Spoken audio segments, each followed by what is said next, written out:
Hey truckers, today we're seeing part 8 of I Have a City in an Alternate World. Let's dive into the video. It was late at night, and in a remote corner of the city, there was a faint flash of light. Two brawny men of the Ice Bear Alliance sat in the room. On the table in front of them, there were several bottles of hard liquor and some food to go with the liquor. The brawny man was covered in tattoos and scars. He had a pistol on his waist and two automatic rifles beside the table. From time to time, different sounds could be heard from a walkie-talkie, allowing one to be sure that there were many people hiding in the dark corners. And this inconspicuous courtyard was not as simple as it looked. Tang Jin quietly observed the layout of the courtyard. A moment later, he walked to the front of the house and gently opened the door. The two drunk people didn't realize that the door had opened immediately. By the time they realized it, Tang Jin, who had activated the quantum stealth light screen, had already entered the house. Why did the door open by itself? A brawny man muttered, but he pulled out his pistol and looked at the door. He found that it was quiet outside and there was no movement. It seemed that he was a little oversensitive. The burly man slowly turned around and found that his companion had already fallen asleep on the chair with his head lowered. Just as he was about to wake him up, the burly man felt a sharp pain at the back of his head, and then his vision went black and he fainted. Tang Jin lifted a hand and placed the strong man, who weighed over 200 Jin, on a chair. From the outside, he looked as if he was drunk. After dealing with these two fellows, Tang Jin walked to the wall and stretched out his hand to open an iron door on the wall. Walking down the stairs, there was an extremely spacious basement. The space was huge, but it was full of all kinds of weapons and ammunition. It was not as complicated as Ivanov's weapons, but there were more than him. Now that he had found what he wanted, it was time to start moving. Tang Jin robotically repeated these actions. He was busy for half an hour before he finally emptied the entire warehouse. Not even a single bullet was left. Tang Jin clapped his hands in satisfaction before walking out from the basement. The two guys who had been knocked out by Tang Jin had yet to wake up. Tang Jin also ignored them. When they found out that the firearms in the basement had disappeared, who knew if these unlucky people would go crazy? The other party was unjust, and he was unjust. Let's not talk about each other, it was just based on their own abilities. After leaving the arms dealer's secret warehouse, Tang Jin came to a bridge. After standing for a moment, he suddenly jumped down. At the same time, a truck sped under the bridge and Tang Jin steadily landed in the back of the truck. After choosing a comfortable position, Tang Jin lay on the truck and looked at the scenery that was rapidly moving past him on both sides of the road. A strange thought suddenly appeared in Tang Jin's mind. What was the point of reference for the round-trip transmission? Was it the immovable ground or the object under his feet? After Tang Jin thought for a moment, he felt that the former was the most likely. Otherwise, if he set the teleportation point on the plane, wouldn't he be able to travel for free? Find new stories on NOV/ELBin.com. If the plane were to explode, wouldn't he be able to teleport? In that case, a teleportation point could be set up for a target that couldn't move.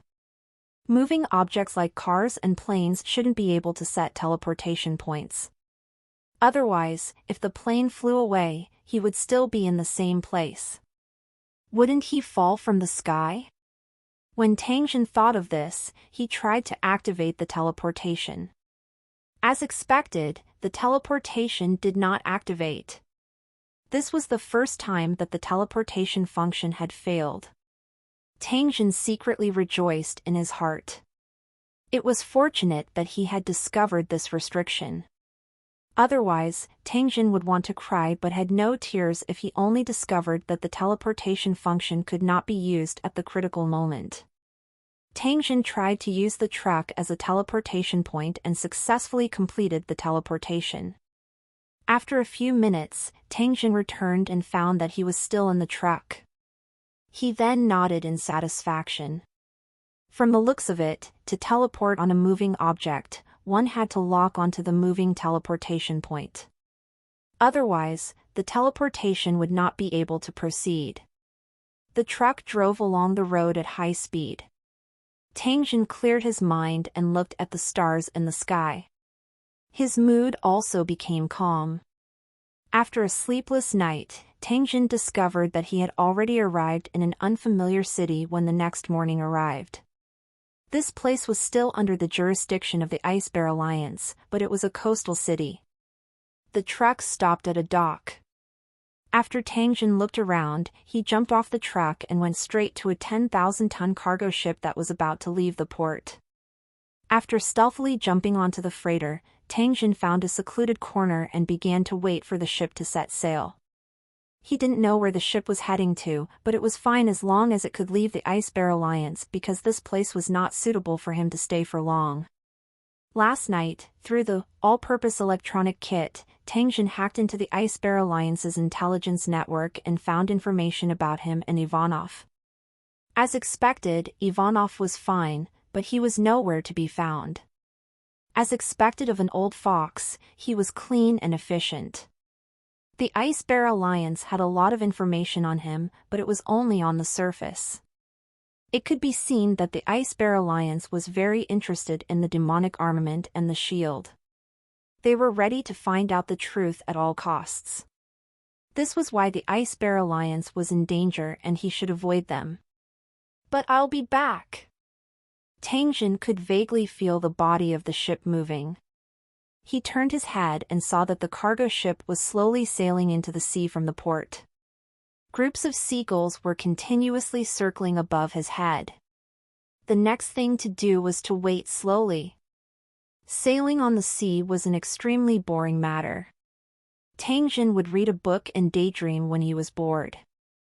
After that, he would stroll around and kill some of the boring time. The quantum invisibility light screen had not been turned off.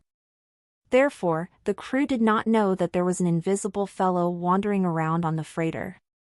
They had walked past Tangjin several times, but they did not discover anything unusual. The sun rose and the moon set. Unknowingly, 3 days had passed. On this day's noon, Tangjin finally saw the long stretch of coastline. This also meant that the large ship had finally arrived at the port. Tangjin felt as though he was a bird that had been confined in a cage. The moment when he was finally free to fly had finally arrived, and his mood had also become incomparably carefree. When the port entered the range of Tangjin's map, he immediately began to check where he was. All he could see were modern buildings of different heights. The words on the advertisements were so obvious that it allowed Tangjin to immediately determine his location. This was the Pickle Nation, a small country on the edge of the Asian Alliance. For various reasons, it did not join the Asian Alliance. The large ship slowly entered the port. Tangjin slowly headed towards land. After sizing up the surrounding environment, he flashed into the middle of a pile of containers and was transported back to Holy Dragon City. Everything was normal in Holy Dragon City. The residents were busy with the construction of Holy Dragon City every day, and the training of the soldiers was not slacked at all. Another thing that made Tangjin happy was that yesterday evening, another Holy Dragon City resident had successfully communicated with the Mother Tree and mastered an ability that could speed up the recovery of injuries. Tangjin was overjoyed when he heard this. He originally thought that after using the flesh to cultivate the Mother Tree's ability that was recorded in the Tree Spirit Clan's books would not appear. He was secretly regretful about this, but he did not expect to be given a big surprise. The strength of this ability was in the later stages. When they were within the range of the Mother Tree's power, any member of the Mother Tree's side could receive the healing of the Mother Tree's power. It could be used on a single person or cast on many people at the same time. The mother tree's power was actually a very pure source of energy that could only be transformed into various magical abilities through the communication of different physiques, but the mother tree could not do it on its own. This was another kind of parasitic relationship.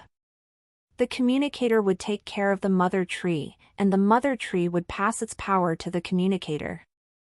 Everyone would rely on each other to ensure that each would benefit from the other. In his own room, Tangjin saw the lucky person who had obtained the mother tree's ability. She was a girl who was only 14 or 15 years old. Her hair was withered and yellow, and she looked very thin. In front of Tangjin, she appeared to be uneasy and nervous. She was wearing the new clothes that she had just been given, but because she was too thin, the denim clothes seemed empty on her body, as if a gust of wind could blow her away. Who would have thought that this thin and weak girl had mastered an extremely important ability of the mother tree, and this ability formed a strong contrast with her physical condition. Fortunately, after mastering the mother tree's ability, he would be unknowingly nourished by the mother tree's power, and his body would gradually become stronger. Don't be nervous. Tell me, what's your name? Tangjin looked at the girl who had a perturbed expression and tried his best to use a gentle tone to ask. I am Nan Chao, City Lord. The girl's voice was very small and trembling, making her seem shy and timid. Yes. Tangjin nodded and smiled. Since you can communicate with the mother tree and master its ability, your resident rank can be raised by 1. When you make another contribution, your rank can be raised again. Nan Chao nodded, a hint of joy appearing on her face. With contributions, one could level up. After leveling up, one could receive more welfare benefits, and appropriate welfare rewards were the motivation to stimulate people to compete and improve. Social classes would always exist. Tangjin had never thought of eliminating it because it would make people lose their fighting spirit. Tangjin didn't want to see a group of Luqing residents who were content with the status quo. According to the normal resident ranking system, most of the residents in the Holy Dragon City were level 1. If there were no unexpected situations, they could only wait until the level of the building was upgraded to level 2 before they would automatically become level 2 residents. The new residents who joined the Holy Dragon City at this time were considered level 1 residents. When the building was upgraded to level 3, the first batch of residents would be level 3 residents. The residents who joined later would be upgraded to level 2. The new residents who joined the Holy Dragon City would still be level 1 residents, and so on. Currently, in the Holy Dragon City, only Tai Sing, Qianlong, Murong Ziyan, De Xiong, and a few others had become Class 2 residents and enjoyed more basic welfare benefits. A few days ago, Lisa and the little boy called Mo Luo had also been promoted to second-level residents. Now, there was also this girl called Nan Chao. To the ordinary residents of the Holy Dragon City, this was undoubtedly a form of motivation. More and more residents chose to pray under the mother tree during their breaks to see if they could communicate with the mother tree. If they were lucky, they might become level 2 residents and enjoy more benefits, which would be good for themselves and their families. Tangjin had always been happy to see this kind of thing. After all, the more people with the mother tree's ability, the more benefits the Holy Dragon City would receive. Why not? After letting Nan Chao leave, Tangjin went to the valley and found Qianlong leading people to move things out of the second underground floor of the shelter. After taking a closer look, he realized that these guys had disassembled the scrapped puppet and then brought up some parts suitable for making armor and weapons. The golden alloy used to make the bladed puppets was of excellent quality, with excellent tenacity and hardness, far superior to the crude armor and weapons produced by the small workshop. It was within expectations that Thousand Dragon and the others would think of using this to make weapons and armor. Tangjin didn't disturb Qianlong and the others. Instead, he headed to the lake in the valley that he called Pearl to check on the progress of the clearing of the aquatic plants in the lake. Geht the Testfels on no/v/elben.c/om. Because of its special growing habits, this kind of water grass only existed near the lakeshore, so it was not difficult to clean it up.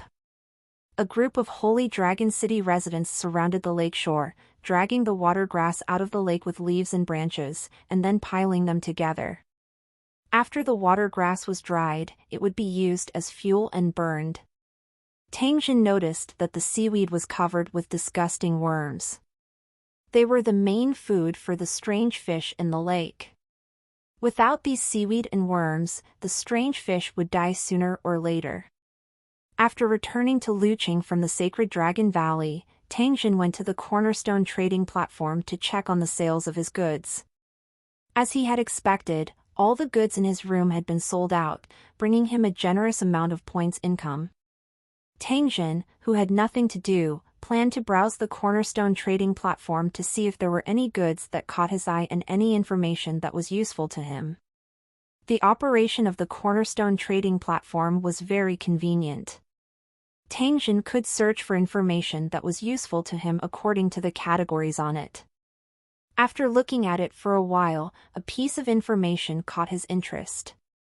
Selling large amounts of crystal carbon, 1 point per piece. Tang Jin knew what carbon was, but he had never heard of crystal carbon. It should be a specialty of the Luqing world. That damn seller didn't explain in detail. Who knew what this crystal carbon was? Fortunately, the Cornerstone trading platform had an inquiry function that was similar to an encyclopedia. As long as you paid the points, you could get the answers you wanted. After Tang Jin paid the 10 points, he quickly obtained the answer he wanted. Crystal carbon is a very good fuel. After burning, it has an extremely high temperature and can burn for a long time. It is suitable for forging ammo weapons. Tang Jin came to a sudden realization. So this kind of crystalline carbon was a type of fuel with an extremely high temperature. After clearing up the doubts in his heart, Tang Jin felt that these 10 points were not worth it. However, it was not a big loss.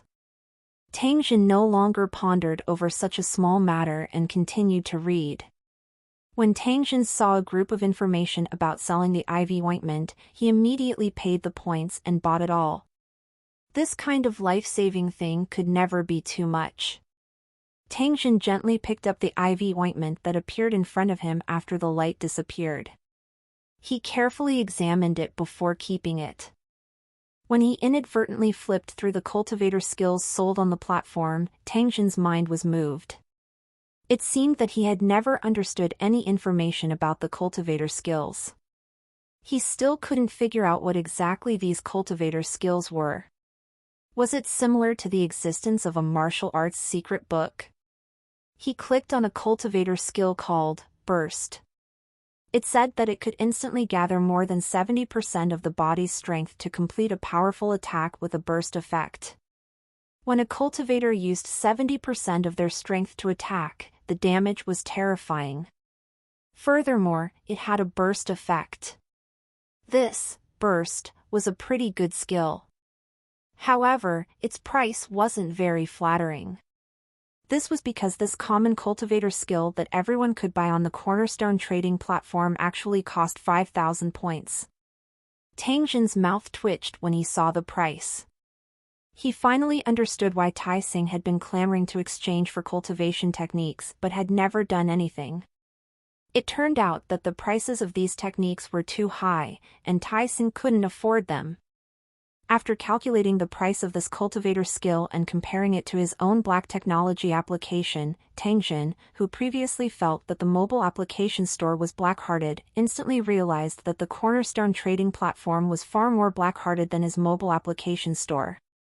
The only thing that made Tang Jin feel regretful was that there were no applications similar to cultivator skills in the mobile application store. Tang Jin casually flipped through a few more cultivator skills and discovered that the price of each skill was not lower than 5,000 points. It seemed that this Cornerstone trading platform was planning to be black-hearted to the end.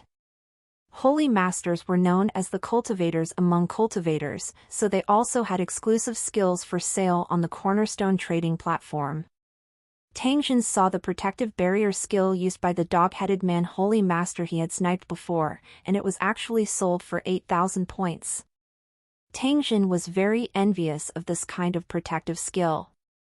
This was because it was an excellent life-saving method. If there was an application with the same function in the application store, he would have downloaded and installed it long ago. Although the skills on the Cornerstone trading platform were not bad, Tang Jin could not take out so many points. He could only look at it for now. However, this also reminded Tang Jin that it was time for him to earn more points. Tang Jin shifted his gaze away from the cultivator skill option and casually looked through it for a while. He accidentally discovered another option called Map. After he curiously opened it, Tang Jin was surprised to find that there was a map near Luqing for sale. Tang Jin's spirit jolted. This was a good thing. It would be of great help to him in understanding the surrounding terrain and forces. After carefully reading the instructions on it, Tang Jin understood the rules for selling this map. This was also something with a level limit. For example, the Holy Dragon City was currently a level 1 city, so the maps that could be purchased were also only level 1 maps. It could only show the actual area controlled by the Holy Dragon City, the location of the surrounding 100 kilometers of cities and the area controlled by them. Other than that, there was no other information. To put it bluntly, it was an almost blank map with the locations of a few buildings marked on it. If one wanted a more accurate map, such as the distribution of monsters, the strongholds of various forces in the area, the origin of known precious materials, and other information, one would have to pay a high amount of points to complete all the information.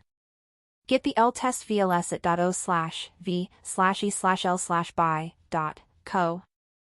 In other words, this map was only a simplified version. If you want to upgrade it to the complete or perfect version, you'd better pay your points. Looking at the introduction on the platform, Tang Jin felt that it was so familiar. This fraudulent money-making mode was exactly the same as the application store. Could they have come from the same behind-the-scenes boss? After cursing in his heart, Tang Jin still obediently paid the points and bought a nearly blank level 1 map.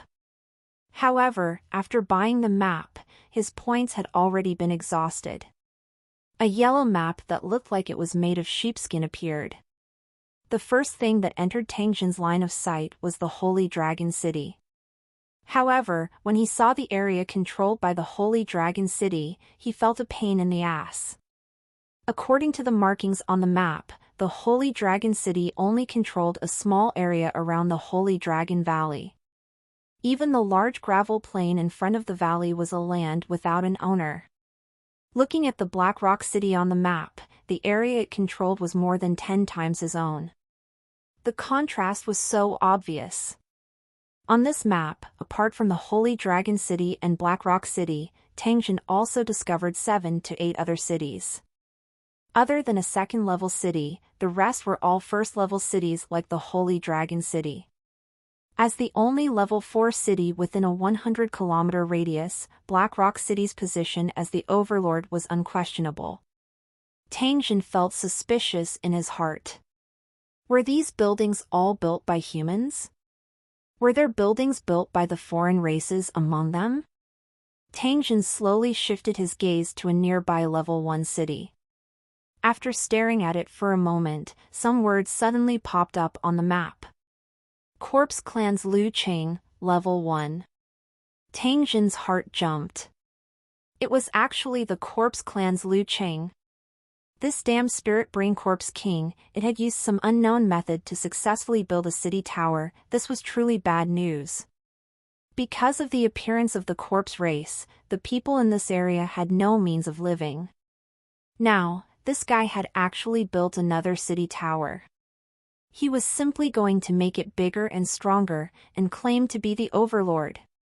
Tang Jin had a deep understanding of the terror of the corpse race. They had the characteristic of not fearing death and a body that was not afraid of pain. There were also all sorts of strange corpse race creatures that had the ability to transform humans into the corpse race.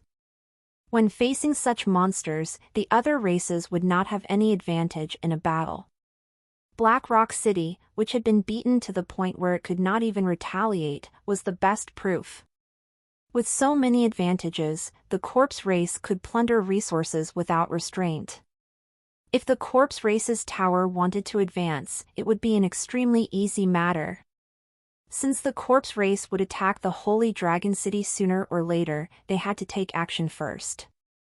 After he left the Cornerstone trading platform, Tangjin's mood was a little heavy. It seemed that he was still a little presumptuous. He had originally thought that the Holy Dragon City could obtain a short-term development opportunity by developing behind closed doors and not actively touching those outside forces. However, now it seemed that this was actually an ostrich mentality. You don't find trouble with others, but others will take the initiative to find you. Since trouble is inevitable, then it's better to take the initiative and clean up this trouble completely. Tangjin was thinking about how to cause some trouble for the Spirit Brain Corpse King, but he didn't expect that the Holy Dragon City's soldiers would find him just as he walked to the door.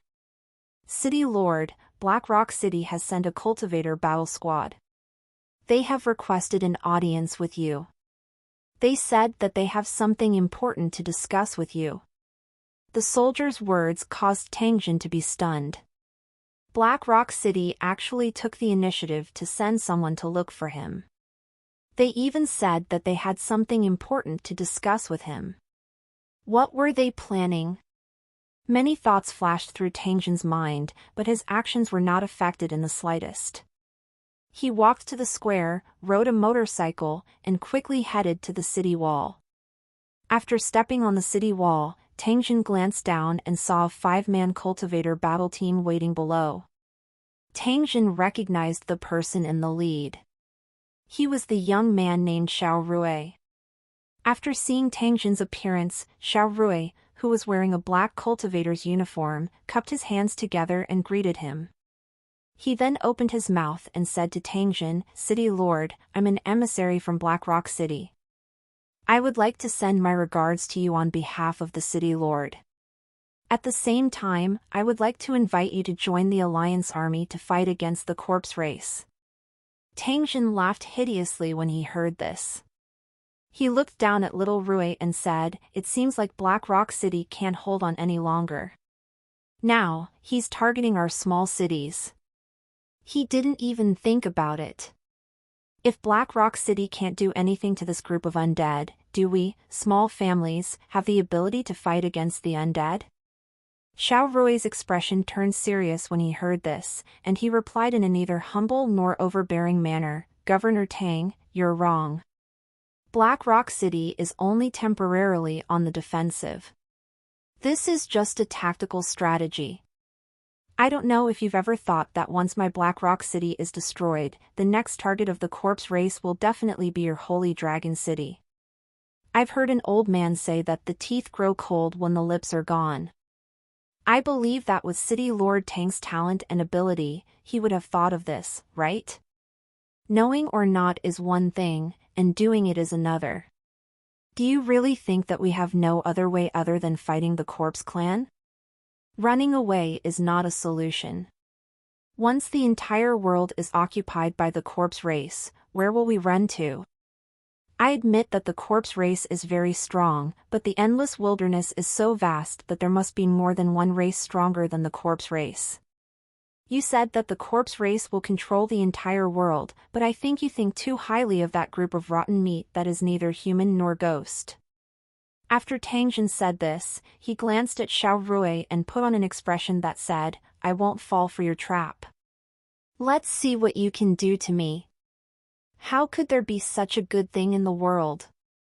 Even if the undead race was his enemy, Black Rock City would still have to provide him with sufficient benefits if he wanted to send out his troops. Seeing Tangjin's impervious attitude, Xiao Rui and the cultivators behind him felt very helpless. This time, they had followed the orders of the city lord to contact the nearby towers. Almost none of the teams had completed the mission easily. The people who were usually respectful when they saw Black Rock City were now all acting arrogantly, as if they were certain that Black Rock City would not survive this disaster.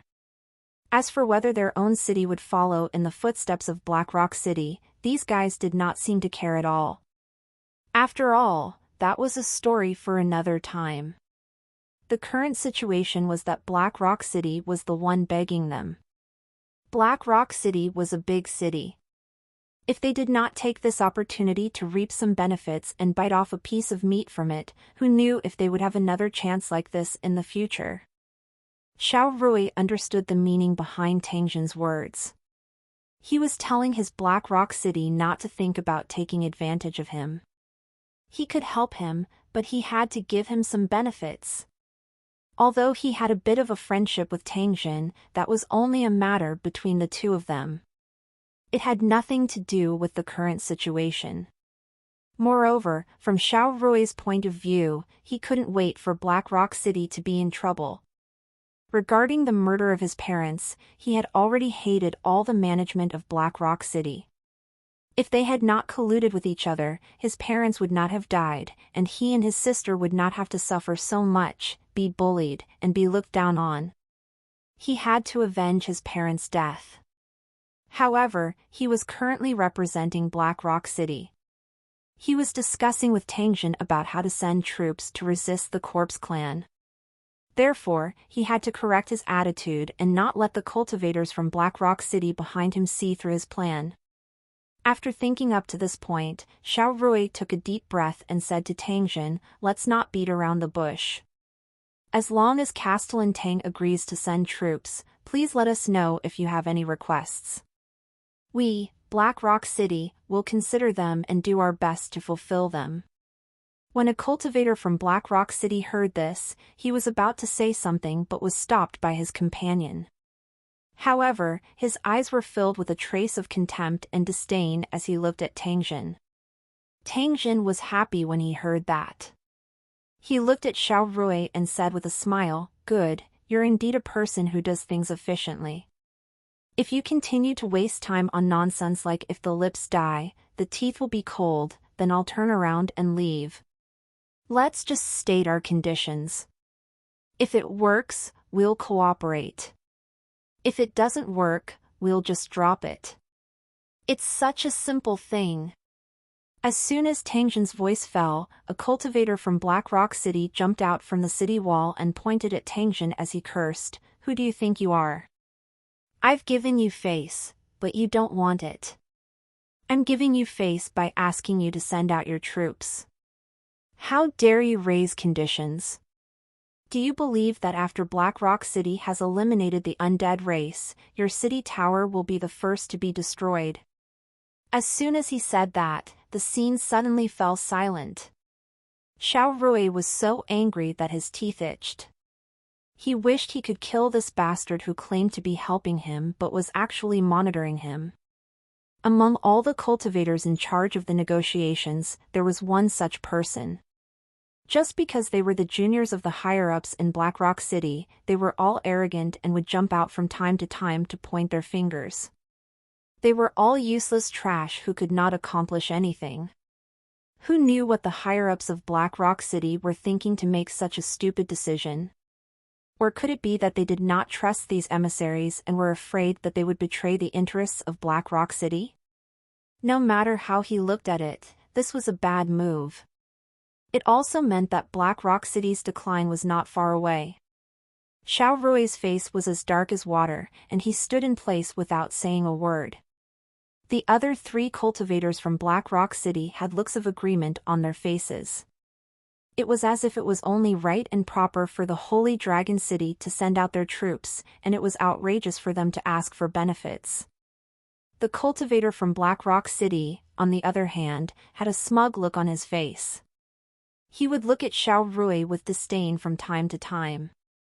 Tang Jin simply disdained to care about the mood of the few people below the city. He was already laughing crazily in his heart. *CK, there was actually such a fellow who could not see the situation clearly in this world. Tang Jin was originally worried about finding an excuse to extort a sum of money. In the end, this fellow took the initiative to jump out. If he did not take the opportunity to raise the price, he would simply be letting down this weirdo. Oh, I didn't expect your Black Rock City to be so powerful. Fine, my Holy Dragon City shouldn't overestimate its capabilities. Since you have the ability to destroy my Holy Dragon City, you can naturally exterminate the corpse race as well. Take care, everyone. Tang Jin turned around to leave after he said these words with an expressionless face. City Lord Tang, you haven't told us your conditions yet, Xiao Rui quickly said. Seeing this, the cultivator who had jumped out shouted again, you're actually so submissive to the Castellan of a mere level 1 city. You've completely disgraced our Black Rock City. Just you wait, I'll report this to the Castellan when we get back. You'll be punished. After he finished speaking, he turned his head and gave Tang Jin a contemptuous smile.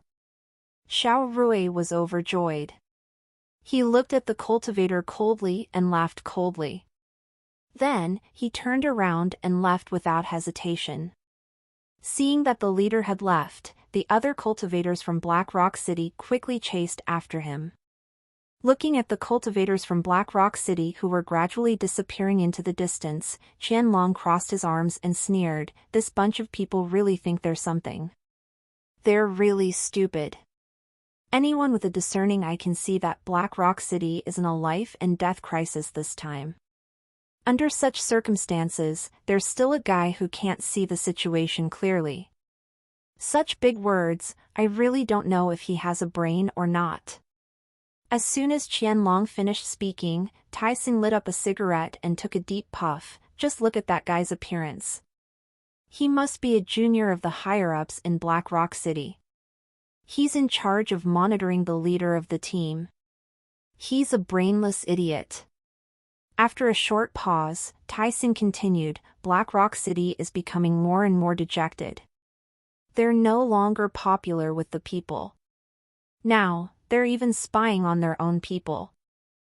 Who else can they trust?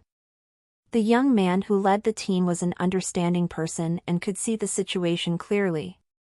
Unfortunately, he was from Black Rock City. That place was not a place where you could rise to power just because you had the ability. Don't think that this matter has been messed up by the junior of the higher-ups. When we return to Black Rock City, that fellow will definitely be fine.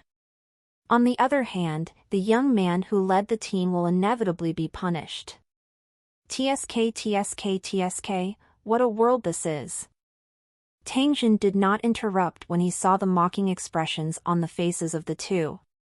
He only waited for the two of them to finish speaking before he spoke with a somewhat serious tone. Even if the emissaries from Black Rock City didn't come, I still plan to go to the nest of the undead race to take a look. You may not know this, but the undead race is actually monsters from another world. There were 8 powerful corpse kings in that world, and this corpse tide was triggered by a guy called the Spirit Brain Corpse King. T/his chapter is up.d by NVEL, bin.co/m. This Lingbrain Zombie King's cultivation is at least at the Overlord tier and above, and the most powerful thing about this guy isn't his cultivation, but his arrogance. Tang Jin pointed at his own head and looked at Qianlong and Tai Xing, who had shocked expressions, before continuing, although the intelligence of the corpse race is extremely simple, the corpse king is different. It is the king of the corpse race, so you must never underestimate those guys who look stupid, or you might suffer a big loss. Tang Jin slowly turned around and looked in the direction of the strange building of the corpse race. He softly said, not to mention that the spiritual brain corpse king has already successfully built a city with some unknown method. We can't let our guard down against such a powerful enemy. The corpse race actually constructed a city. Tai Xing and his partner were shocked by Tang Jin's words. The two of them weren't fools, so they naturally knew what this meant. The corpse race was originally that kind of abnormal existence. Now that they had a base, it would be difficult for them not to grow. As the corpse race grew stronger, the living space of the human race would also become smaller and smaller. When they thought of the severity of this matter, the two of them immediately fell silent, and their brows could not help but furrow. Tangjin laughed softly as he looked at the worried expressions of the two people. "You don't have to worry too much. Everything in the world is bound to counter each other. The seemingly powerful corpse clan must have an irresistible natural enemy. Since we can't beat them head-on, we'll try to take a roundabout route. Who knows, we might get unexpected results." After he finished speaking, Tangjin gave a mysterious smile. He ignored the two of them and slowly walked down the city wall. "That's right, if the emissaries from Black Rock City come again, tell them that without 20,000 level 2 brains, don't expect Holy Dragon City to send troops." Tangjin's voice faintly sounded. Thousand Dragon Taising looked at each other and laughed in unison. If the Holy Dragon City wanted to advance to rank 2, they would need to sacrifice 20,000 rank 2 brains. It seemed that the Lord Castellan really wanted to slaughter the Black Rock City. After Tangjin came down from the city wall, he walked around the sacred Dragon Valley one by one. Only then did he slowly walk back to his room and sit on a chair as he looked around. Looking at the room that was less than 40 square meters, Tangjin felt a little sullen as the city lord. As the city lord, he could only get such a small room. This also showed that the Holy Dragon City's building area was still too small. "When Blackstone sends the Brain Pearl over, I'll upgrade the tower to level 2. First, I'll be able to solve the problem of accommodation. Second, I'll be able to gather the nearby monsters and clear them all. This will not only increase the safety of the tower, but also provide more food for the mother tree, which is running out of food. Two birds with one stone."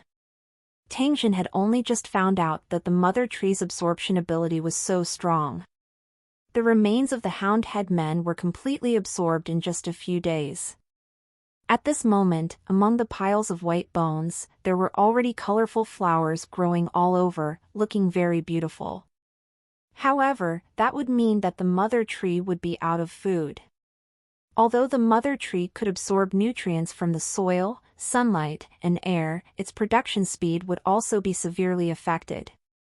Previously, under the nourishment of sufficient flesh and blood, the diameter of the mother tree's trunk had increased by more than a meter. However, without the nourishment of flesh and blood, it would take at least 100 years to increase the same size.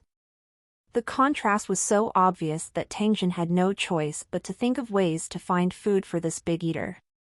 As for whether the mother tree was willing or not, Tangjin did not have the mood to care. If he had that moon spring water, Tangjin wouldn't mind watering the mother tree and pacifying that Sundara guy. But the problem was that he didn't have it at all. He didn't even know what it looked like. There might be a large number of monsters on the third underground floor of the sanctuary, which could be used as nourishment for the mother tree, but that was only a guess. Before the door was opened, no one knew what the hell was hidden below. Tangjin was prepared to clean up the third underground floor in the next 2 days. The earlier he finished cleaning, the earlier he would be able to obtain the building foundation of the underground shelter and build an underground city that truly belonged to him. When he thought about the huge area of the underground shelter, Tangjin felt that it was worth it no matter what he did. Once it was successfully built, the Holy Dragon City would no longer have to worry about the lack of housing.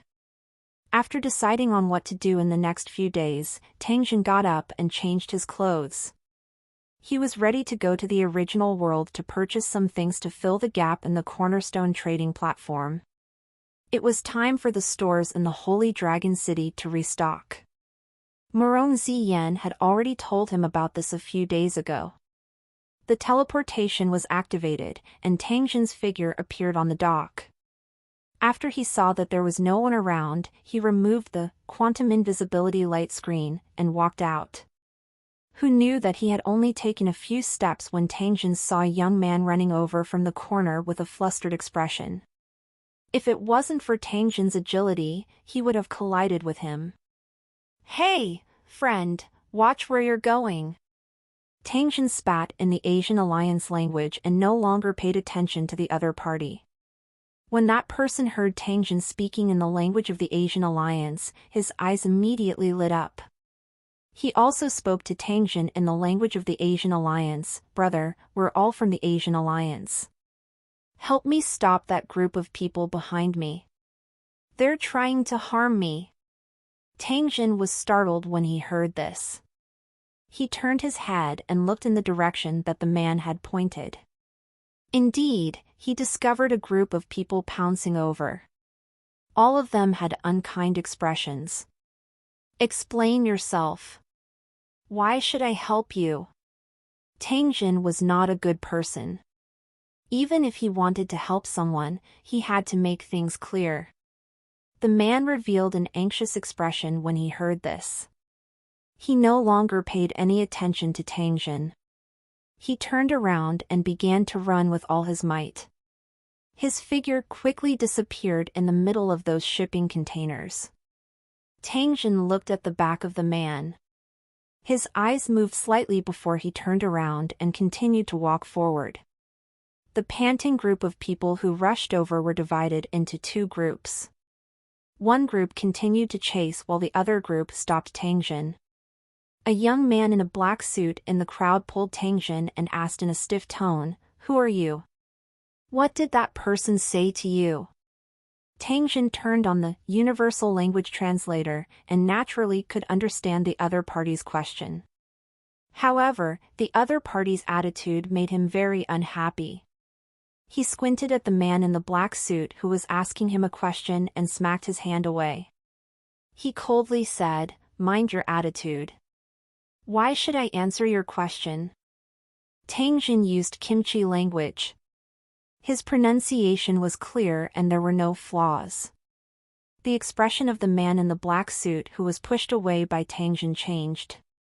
He was about to step forward to say something when he was pulled back by someone. At the same time, a woman walked out of the group and walked in front of Tangjin with small steps. The woman was about 1.68 meters tall. She had short, dark blue hair and a fair and delicate face. She wore flat leather shoes and a black suit. Her figure was very impressive. She was a beauty in every way. "Sir, we're chasing after a dangerous man, the man who stopped you just now. Please tell me what he said. It's very important to us, so please cooperate." After all that, it turned out to be a police officer from the Pickle Nation. No wonder he was so arrogant. Hearing the policewoman's words, Tangjin was much more satisfied. He said that the person asked him to help stop the police, but he didn't agree. That was indeed the case, but Tangjin didn't mention that they were both from the Asian Alliance. Tangjin's words obviously didn't satisfy these Kimchi country's police officers. They instinctively felt that Tangjin must be hiding something, so the policewoman asked again, then, "Sir, may I ask if that person gave you anything?" Tangjin spread his hands and shrugged, indicating that he did not. The few of them had a disappointed expression and a trace of unwillingness on their faces. Tangjin saw it in his eyes and did not say anything. He was about to turn around and leave, but he did not expect that the female police officer would stop him. "I've already said what I need to say. Why are you still stopping me? Are you crazy?" Tangjin frowned slightly and asked in a cold voice. The policewoman wasn't angry and only extended her hand to Tangjin. "Please show us your identification so that we can contact you in the future. This is just a routine. Visit N0VL/BEIN. For the best novel reading experience." Tangjin touched his pocket and revealed a regretful expression. "I'm sorry, I didn't bring it today." The female police officer smiled slightly when she heard this. Her nose wrinkled slightly as she said to Tangjin, "It's okay. Just tell us your name. We'll find out after a quick check." My name is Qianqian, Zhao Ritian." Tangjin cursed in his heart. This group of damn Kimchi Country's police officers are going to be exposed this time. A man holding a mobile device entered a search on the screen. A moment later, he showed a strange expression and lowered his head to say something to the female police officer. Tang Jin's hearing was abnormal. He heard the contents of the whisper without missing a single word. Don't believe him, he's talking nonsense. The corner of Tang Jin's mouth twitched. He made preparations to retreat.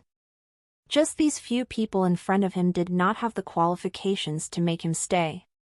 After the female police officer heard her colleague's whisper, she still looked at Tang Jin without changing her expression.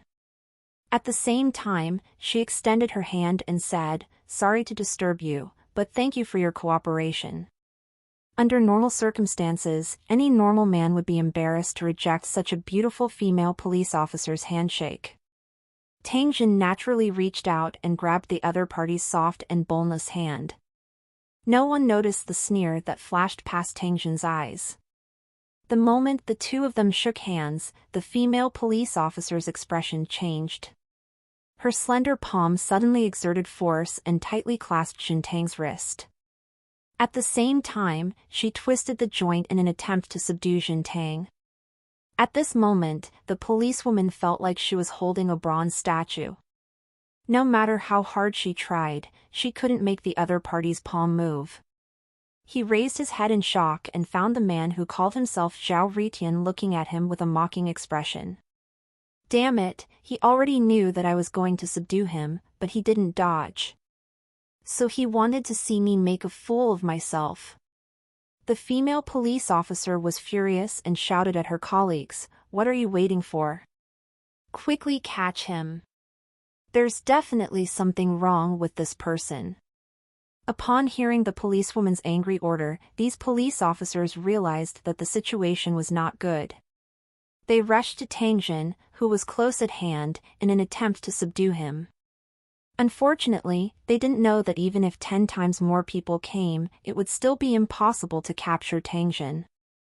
The man in the black suit who had pulled Tang Jin earlier was the first to pounce over. At the same time, he threw a hook punch at Tang Jin's lower ribs with great force. It could be seen that he harbored a grudge against Tang Jin and wanted to take the opportunity to use underhanded means. Visit N0VL/BEIN. For the best novel reading experience. Unfortunately, in front of Tang Jin, his little plan did not have the possibility of succeeding. Tang Jin did not move. He raised his hand and slapped the face of the man in the black suit, causing him to stagger. Blood immediately flowed out from the corner of his mouth and half of his face immediately swelled up. This was still the result of Tang Jin showing mercy. Otherwise, if he used all his strength to slap out, the head of the man in the black suit might fly up. The rest of the people didn't get any advantage either. Tang Jin used one hand to control the female police officer.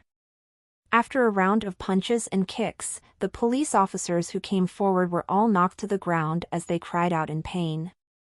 When the female police officer, who was restrained by Tang Jin, saw that Tang Jin had unleashed his divine might and put all her colleagues down, she could not help but feel anxious in her heart. Her other hand reached for her waist. Seeing this, Tang Jin gently pulled her and the female police officer fell into his arms. Before she could struggle, Tang Jin locked her neck and she could no longer move. At the same time, she felt a big hand reach for her waist, and her gun fell into the man's hand. The policewoman was shocked. Once a gun fell into the hands of such a skilled person, the power would increase a lot. When she thought of the possible serious consequences, the policewoman prayed in her heart that this person did not know how to use a gun. Unfortunately, the female police officer's prayer was destined to fall through, because not only did Tang Jin know how to use a gun, but he also used it very well.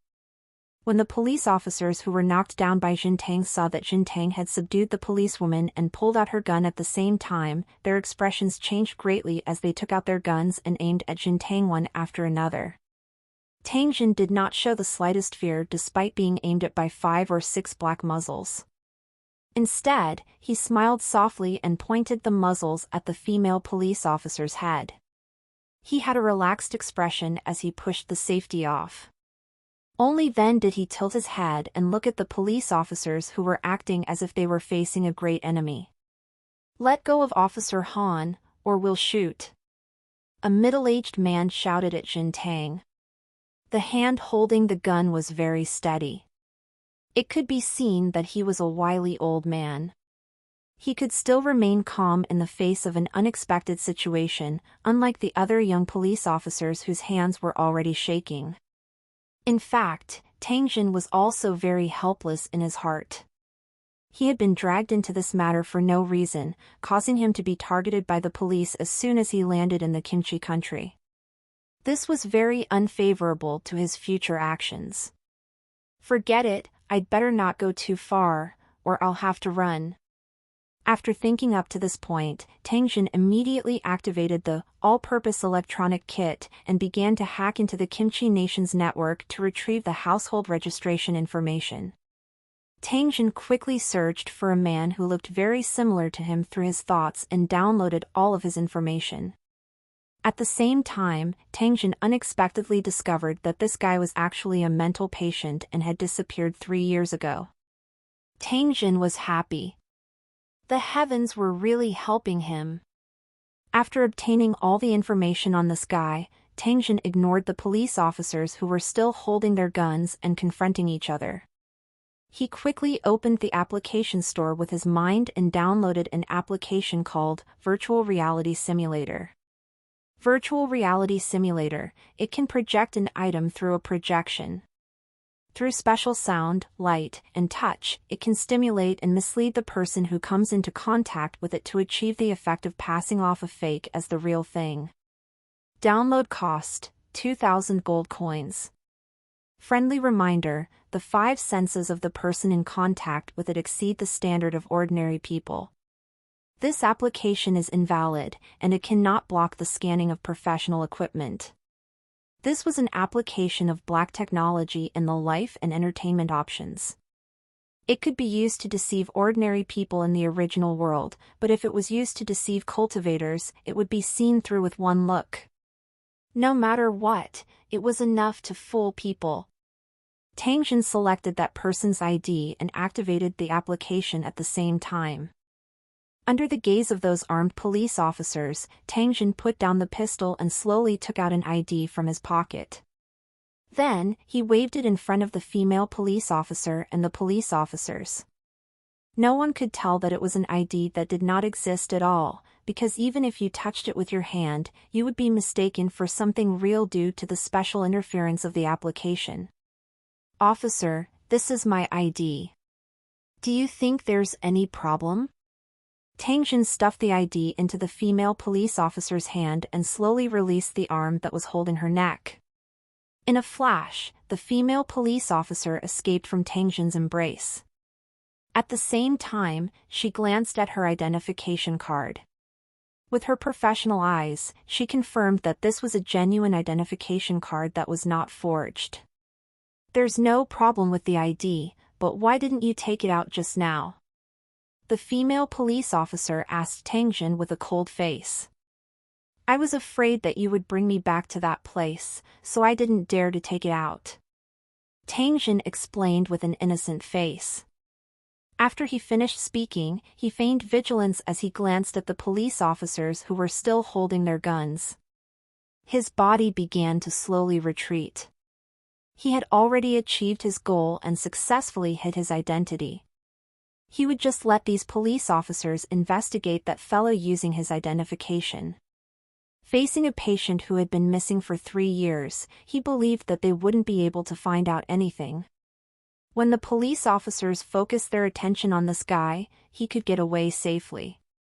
"Oh right, give me back my ID," Tang Jin shouted at the female police officer. After the other party handed over his ID, he pretended to take it and put it in his pocket. Then, he slowly took a few steps back and threw the gun in his hand at the female police officer. At the same time when the female police officer received the gun, Tangjin flashed toward the gap in the container beside him and activated the quantum stealth light screen at the same time. His entire person disappeared without a trace.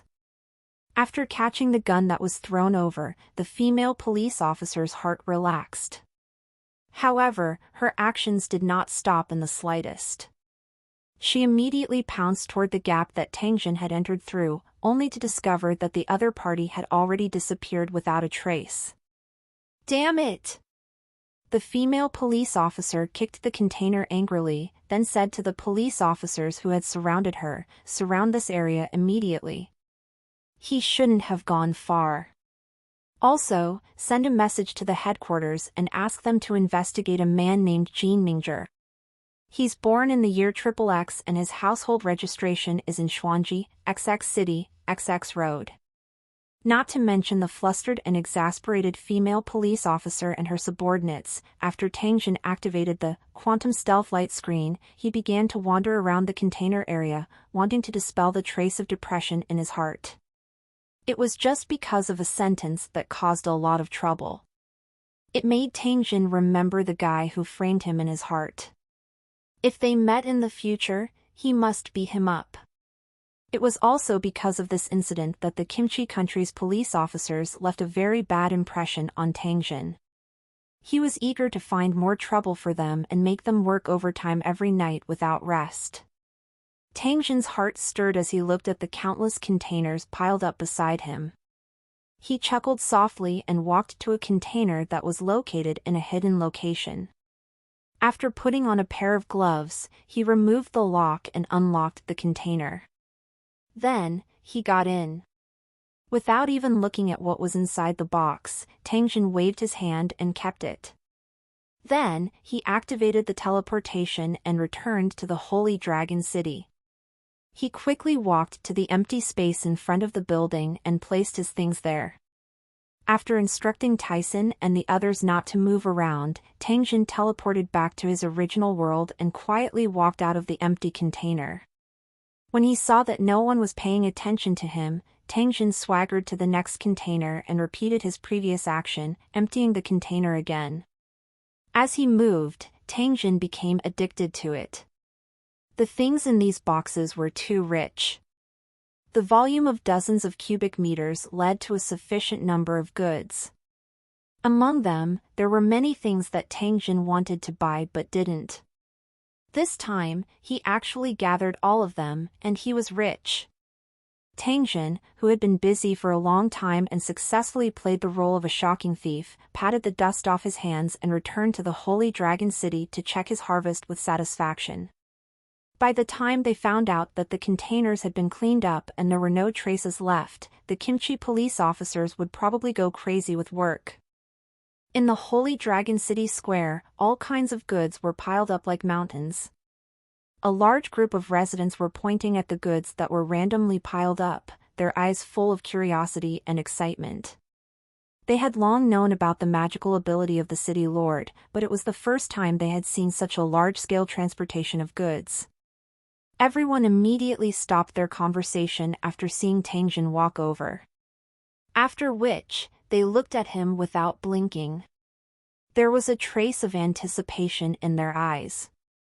How could Tangjin not understand their thoughts? It was nothing more than there being something that moved their hearts. They wanted to see if the city lord could give one or two to everyone. Xian, take some people and check these things, then put them all into the warehouse. If anyone who doesn't know what they're used for comes to ask me, Tai Sing, don't just stand there and do nothing. Ask your people to go up and help. After the checking is done, every resident can pick an item that they like from the inside.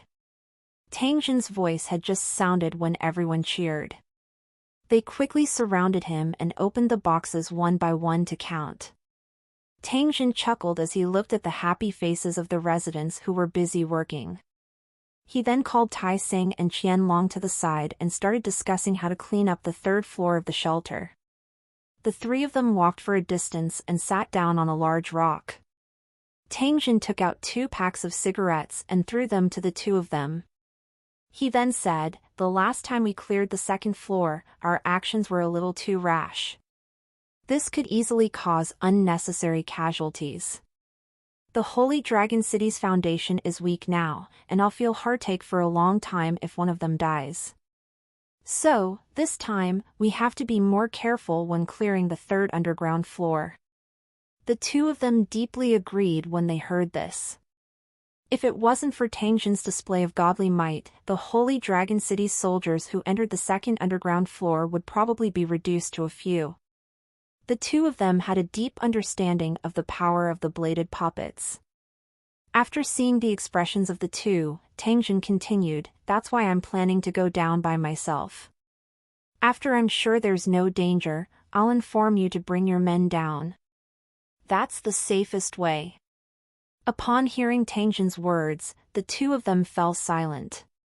Qianlong hesitated for a moment before asking, "City Lord, we all know that you are very strong.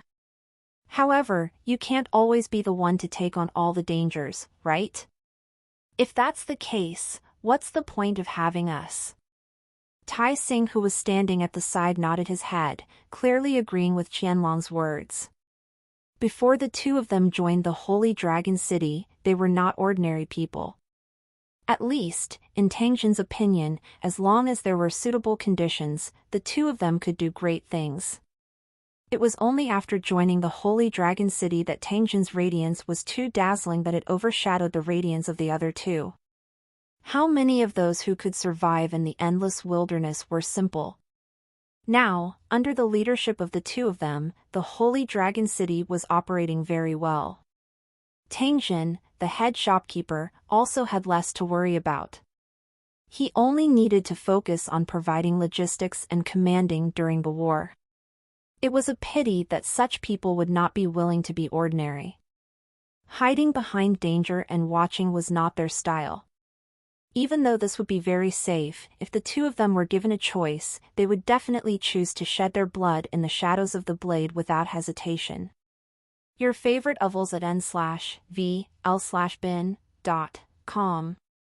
Patting the shoulders of the two, Tangjin pointed at the sky above his head. He then pointed at the smiling faces of the Holy Dragon City's residents and said, "Don't you think the sky is very blue and the Holy Dragon Valley is very beautiful?" Tangjin continued as he looked at the two people who did not understand the situation. "No matter what the two of you think, I'm sure that the residents of Holy Dragon City will think the same way, because this place can provide them with shelter and a life without worry." However, it was easy to wake up from a beautiful dream. If he wanted to finish this dream without being disturbed, he must have a stable sleeping environment. It's the same for the Holy Dragon City. It's still very weak and can't withstand too many storms. That's why I'm protecting it with all my might, blocking any wind and rain that can hurt it, just so that it can grow steadily. It's the same for Holy Dragon City and you all. When you have enough strength to face the storms of the endless wilderness one day, I'll naturally hide behind the scenes. You're my blade and shield. I look forward to the day when I can see you lead millions of soldiers and sweep across the world. I'll use the blood of the non-human kind to mark the glory of our human race. So before that, what you need to do is to raise your cultivation and take care of your subordinates. Don't die so easily. I don't want to wait until Holy Dragon City's name is known throughout the world, without the two of you by my side." After Tangjin finished speaking with a smile, he turned around and walked towards the mother tree. He did not even turn his head as he continued, "Remember to go back and pack your equipment. We'll start clearing the third underground floor tomorrow morning." Early the next morning, Tai Sing and Qianlong brought along their fully armed men and followed Tangjin into the depths of the second underground floor. Following Tangjin's instructions, they were to guard the entrance of the third underground floor and wait for his orders. Tangjin, who was wearing a black cloak and light armor, stretched out his hand and opened the door to the third underground floor. He then strode in.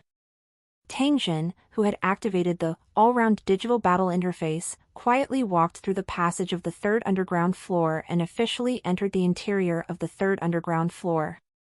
Following the scanning of the application, all kinds of data rapidly flowed in front of his eyes. At the same time, a three-dimensional building image appeared on the right side of his field of vision. With the map view, Tang Jin had a preliminary understanding of the third underground floor. It was not a residential area, but a complex of buildings that looked like a shopping mall. There were 5 main streets, and on both sides of each main street were connected shops, occupying the entire space of the 3 underground floors. For the time being, Tang Jin was unable to find the lighting control system of the entire third underground floor. He could only fumble his way forward. With the assistance of the omnipotent digitized combat interface, Tang Jin did not need to worry about not being able to see the scenery in the dark. However, up until now, Tang Jin had yet to see the shadow of a monster. This caused him to feel a little suspicious in his heart. There must be a demon behind this abnormal situation. Tang Jin did not dare to lower his guard. With the machine gun in his hand, Tang Jin carefully took a few steps forward. He still did not discover any abnormalities. The uneasiness in his heart became increasingly dense. He could not help but stop his footsteps and once again carefully looked around. There was still no abnormality in the surroundings. There was also nothing wrong with the application. However, Tang Jin's extremely sensitive senses reminded him that something was spying on him. That kind of feeling that made one's scalp numb could not be faked. Damn it, what the hell is that? Tang Jin secretly cursed in his heart. He inhaled a deep breath of air and finally calmed his mind.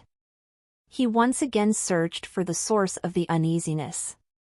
When his gaze inadvertently swept past a shop, a blurry figure suddenly flashed past. Tang Jin only felt his hair stand on end. At the same time, he turned his gun, aimed at the shadow's position, and pulled the trigger. In the dark underground third floor, the unique sound of guns firing immediately rang out. Streams of light flashed and went straight to the moving shadow. At the same time, a painful scream suddenly sounded. Tang Jin's shot had clearly hit the target. However, other than an ear-piercing scream, there was no other movement. Tang Jin, who had a deep understanding of the might of a machine gun, could not help but feel a little nervous. It was obvious that the thing that was spying on him had not suffered too much damage. It was most likely hiding in some dark corner and preparing to launch a sneak attack on him. This thought had just appeared when Tang Jin felt a gale coming from behind him. The target seemed to be heading straight for his back. Tang Jin, who sensed the danger, quickly dodged. Soon after, he heard a swish-swish sound as a few golden blades brushed past his body and deeply embedded themselves into the wall not far away. Looking at the hilt that was still trembling, Tang Jin angrily shouted. Several grenades were thrown out by him continuously, and the explosions sounded one after another. Tang Jin could only see a slender figure swiftly flash past amidst the flashing light and shadow of the explosion. Due to the speed being too fast, Tang Jin could only vaguely see that it was a human-shaped object. It was wearing clothes that were sparkling with golden light. At the same time, it was wearing a strange golden mask. Although he had only taken a glance, Tang Jin was already able to confirm that this was a monster with a cultivation that was not the slightest bit weaker than his own. The wariness in his heart multiplied. The only thing that made Tang Jin feel abnormal was that his map was unable to show the figure of this monster. What method did it use to achieve this? No matter what, he had to deal with this monster first.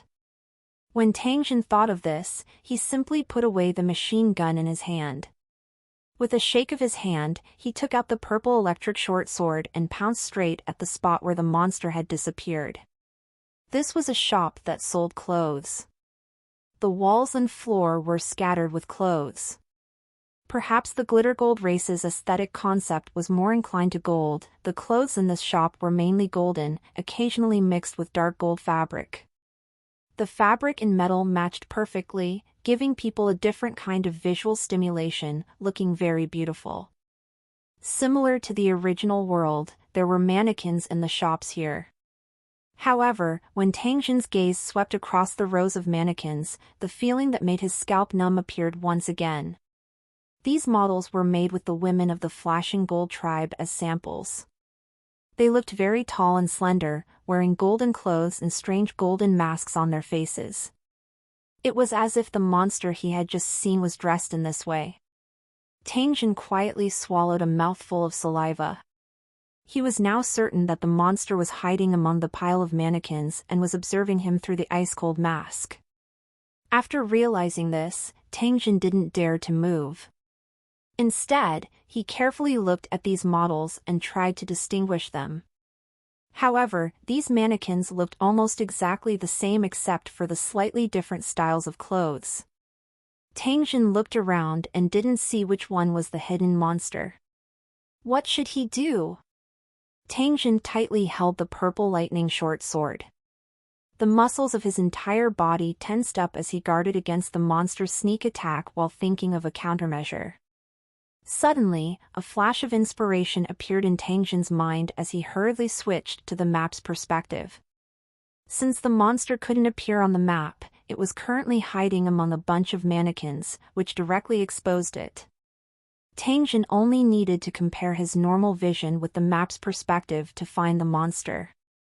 Ups.at from n0/v/lbn/.co/m. Sure enough, as he had expected, through the map view, Tangjin found that there was an obvious gap in the row of models to his left. In his normal field of vision, there was a graceful human model standing there. It's this, it can't be wrong. Tangjin's expression did not change as his gaze swept past its body. It was as if he did not discover anything unusual. However, a green light flashed on his finger. A slender chain was like a poisonous flood dragon that had come out of its hole as it headed straight for the model.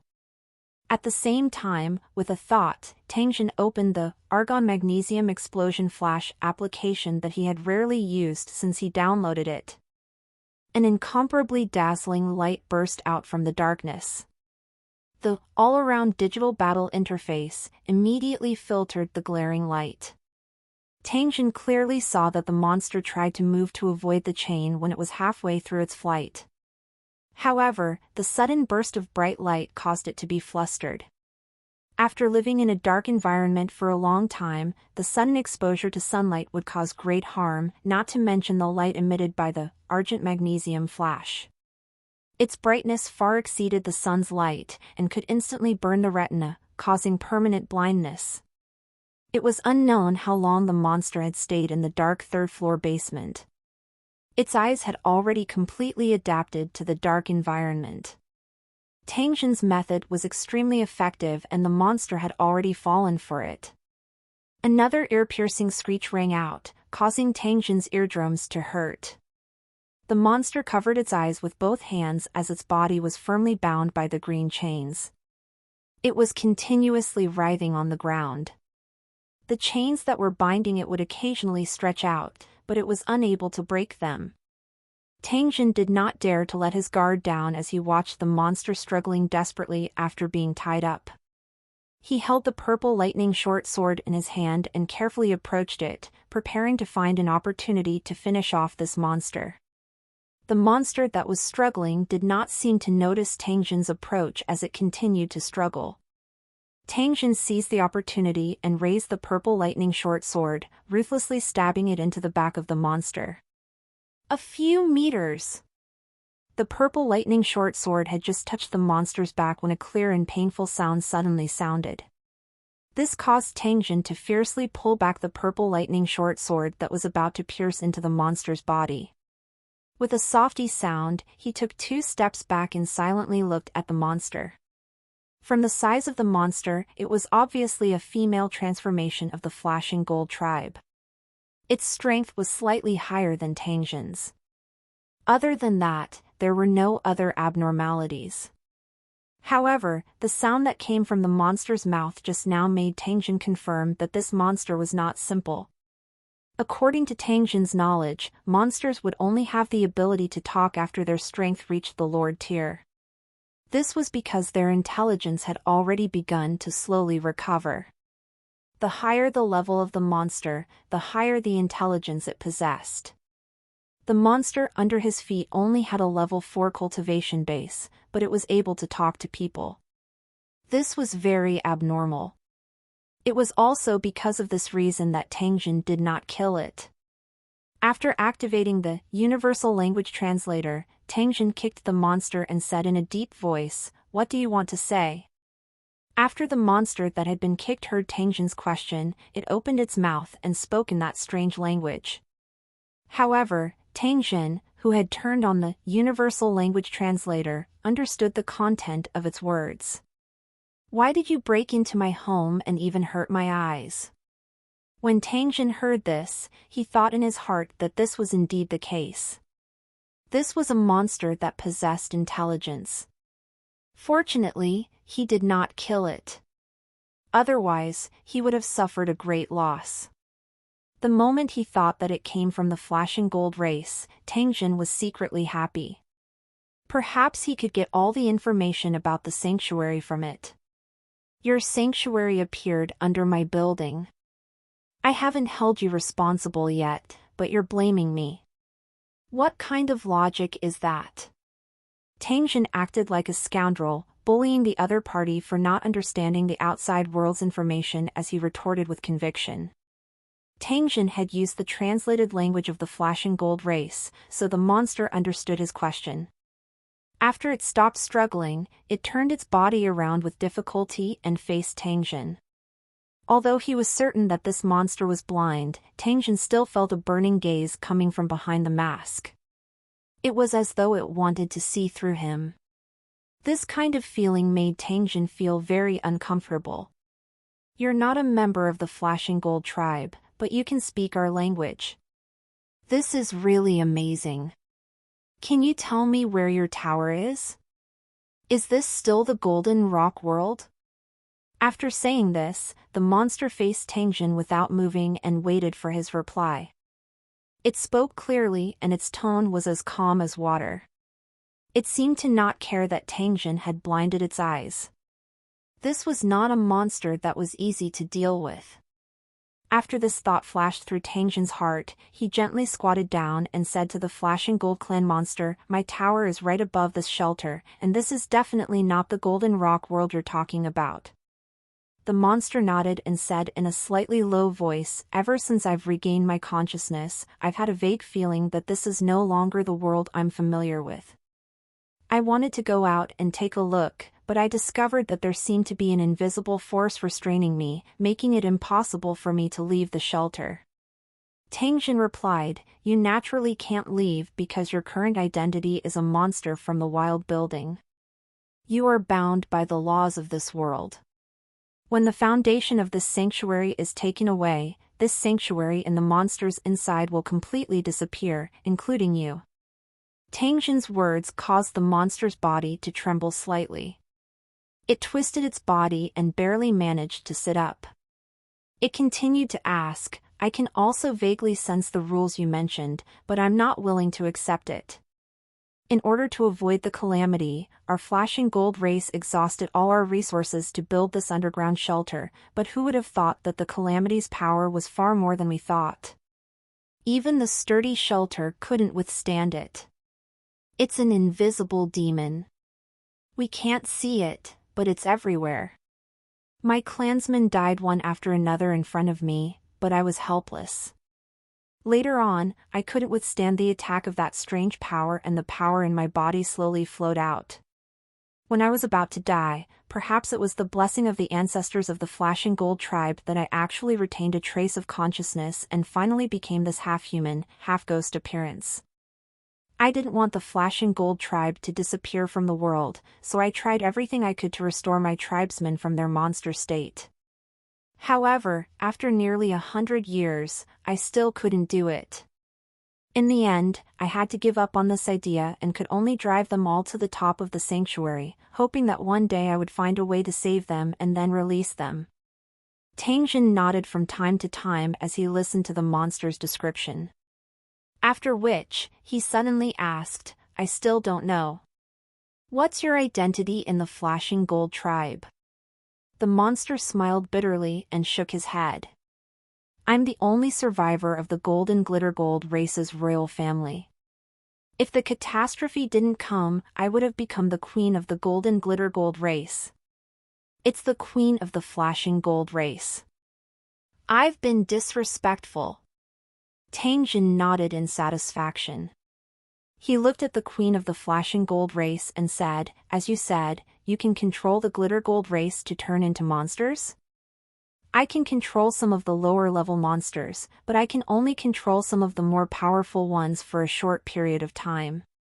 If I have a way to let you see the light of day again and change into a normal body, what benefits can I get? The queen of the Flashing Gold race was stunned. After a moment of hesitation, she said, if you can help me return to my normal life, I can give you all the treasures of the Flashing Gold race. What do you think? Tang Jin's face was filled with disdain as he pointed at the chains on the queen of the Flashing Gold race. Now that the entire shelter is in my hands, the treasures you mentioned will be mine sooner or later. Don't you think it's ridiculous to use my things to do me a favor? You're shameless. This is the territory of the Flashing Gold race. Since when did it belong to you? The queen of the Flashing Gold race asked indignantly. Up.dfrm no/v/e/lb/in.co/m. Don't forget, the Flashing Gold tribe no longer exists, and the sanctuary has become an ownerless object. Since it's an ownerless object, and it appeared under my tower, it naturally belongs to me. As for your existence, I can completely ignore it, right? When Tang Jin said this, he smiled and glanced at the queen of the Flashing Gold race, waiting for her answer. The queen of the Flashing Gold race was silent for a long time before she raised her head and said, it seems that I'm overthinking it. I really don't have the right to talk about conditions now, but looking at your attitude, I think you have something to ask of me. I can agree to it, but I can also refuse it. Since it's a deal, you have to at least ensure fairness, so tell me your conditions. Tang Jin dusted his hands and stood up from the ground. He said to the queen of the Flashing Gold race, I can help you return to normal, and I can also help the Glitter Gold race people who have intelligence like you to see the light of day again. However, the Glitter Gold race people who have turned into monsters must be killed, and the rest of them must become the residents of my city. At the same time, I will teach you all the technology of your Glitter Gold race without any reservation. The queen of the Flashing Gold race chuckled. Her voice was pleasant and she said in a mocking tone, you have a big appetite, but the conditions are not unacceptable. After all, after they become monsters, they are no longer considered Glitter Gold people, and the possibility of them returning to normal is almost zero. I'm just curious, where did you get your confidence from? Aren't you afraid that we'll hide some important things and then wait for an opportunity to betray you? Tang Jin shook his head with a disdainful expression. To tell you the truth, I'm only interested in your technology. It's not that I have to have it. It doesn't matter even if I can't get it. However, once your Flashing Gold clan leaves me, it's absolutely impossible for you to survive in the endless wilderness. You'll know whether I'm exaggerating or not after you get out. A trace of a smile appeared on the corner of Tang Jin's mouth when he said this. Moreover, in my holy dragon city, I can give you a long life. Living for a few hundred years is not a problem. After leaving the holy dragon city, your new bodies will age rapidly in less than 10 years. Only if I replace your bodies can you continue to live. After talking about the stakes, Tang Jin no longer said anything and quietly waited for the queen of the Flashing Gold race to make a decision. The reality was right in front of them. If the queen of the Flashing Gold race didn't want the entire race to be exterminated, she had no choice but to accept Tang Jin's conditions. Sure enough, as Tang Jin had expected, although the queen of the Flashing Gold clan was a little unwilling, she finally agreed to Tang Jin's request and told him that there were more than 30 people who still retained their consciousness. There were almost 1 million people in the Flashing Gold tribe, but only 30 of them had retained their intelligence. This was a terrifyingly low ratio, but it also meant that the Queen's wish to revive the Flashing Gold tribe would be extremely difficult to achieve. After dealing with the Queen of the Flashing Gold race, a big stone in Tangjin's heart fell to the ground. Now that he had the cooperation of the Queen of the Flashing Gold race, the entire sanctuary no longer had any secrets to speak of in front of Tangjin. The speed at which he cleared the sanctuary would also greatly increase. Once the sanctuary was cleaned up and the useful materials were moved out, Tangjin could then build an underground auxiliary city that belonged to the Holy Dragon City. The appearance of the Queen of the Flashing Gold race not only saved Tangjin a lot of time and resources, but also prevented casualties in the battle. It also helped the Holy Dragon City to gain a lot of benefits. It was definitely a big deal. He hoped that everything would go smoothly and that there would be no more mishaps. Tangjin didn't completely believe the promise of the Queen of the Flashing Gold race because the location where she appeared was too coincidental and she surrendered too easily. Tangjin still didn't know anything about the core of the Flashing Gold race's sanctuary. Did the appearance of the Queen of the Flashing Gold race also have the intention to stop him from continuing his exploration? If that was the case, Tangjin's interest in the sanctuary would be even stronger. If the Queen of the Flashing Gold race was sincere, Tangjin didn't mind helping them. If she had unfathomable intentions, Tangjin wouldn't mind. Tangjin coldly snorted in his heart. He casually broke the knife that the Queen of the Flashing Gold race had used to sneak attack him into two. However, before that, Tangjin had to change the body of the Queen of the Flashing Gold race and her people first before he could talk about the follow-up matters. There were two sources for a new body. One was to use a ready-made corpse, and the other was to cultivate it himself. Tangjin thought about it for a while and still chose to cultivate it himself. Although it was a little complicated, he could accumulate experience through the cultivation process and make some preparations for his future plans. As for the raw materials to cultivate the new body, there were plenty in the sanctuary. He could just grab as many as he wanted. When Tangjin told Qianlong and the other man about this matter, the two of them had an expression of disbelief. They were already prepared to suffer heavy casualties in the process of clearing the sanctuary. They did not expect the unexpected appearance of the Queen of the Glitter Gold race to lead to such a change in the situation. This was simply beneficial to the Holy Dragon City.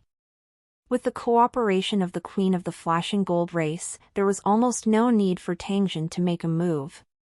They could completely clean up the Flashing Gold race's sanctuary.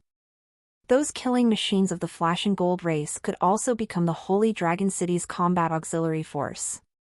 During this period of time, Tangjin would not be too idle. He still needed to cultivate a body for his soul to reside in.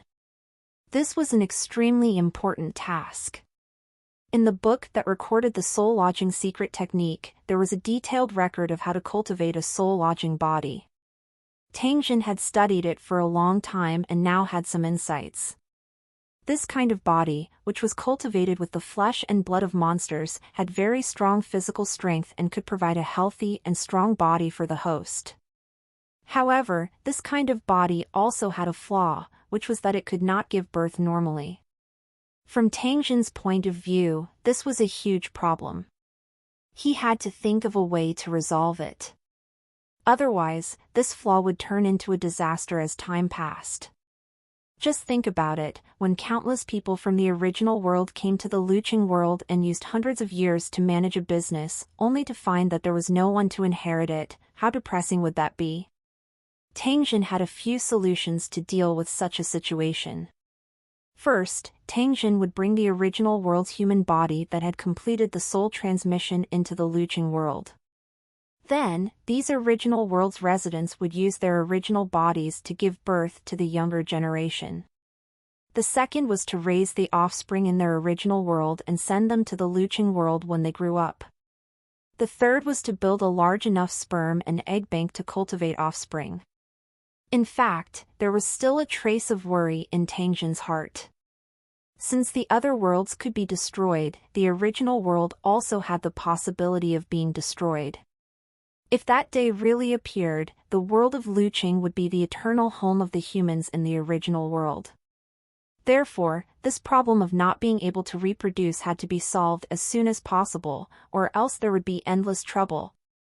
Tang Jin threw away the messy thoughts in his mind and turned his thoughts back to body cultivation.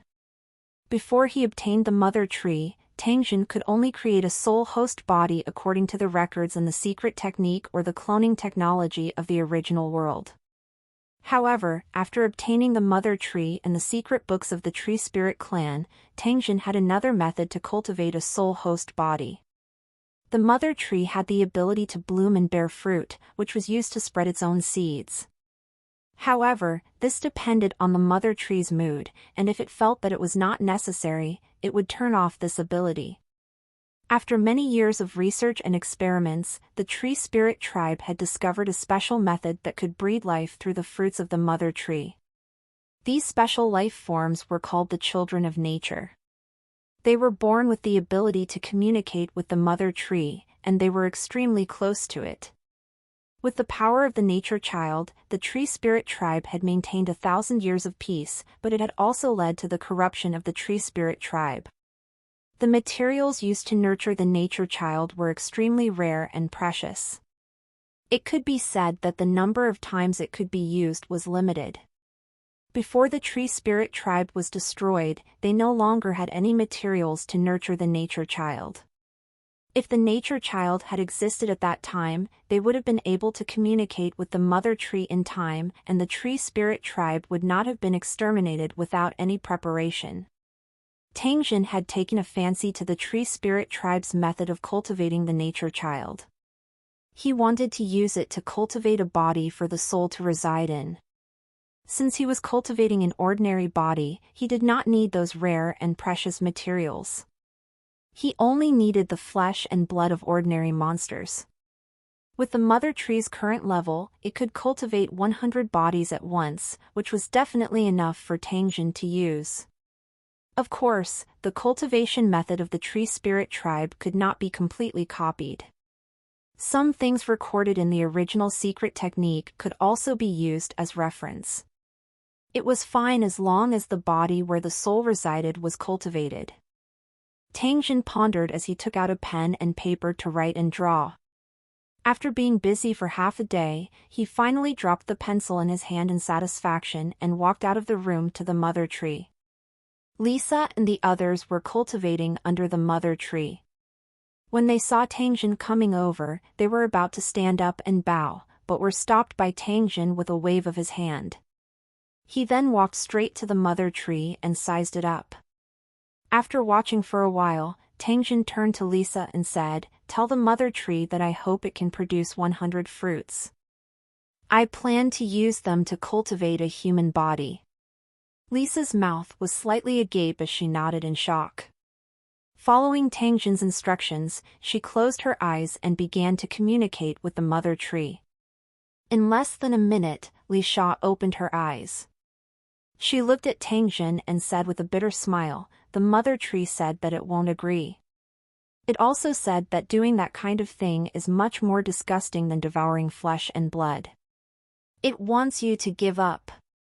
Tang Jin expressionlessly shook his head and said to Li Sha, "Tell the mother tree that it has to do this, or I'll use my authority as the city lord to force it to do it, but it won't do either of us any good."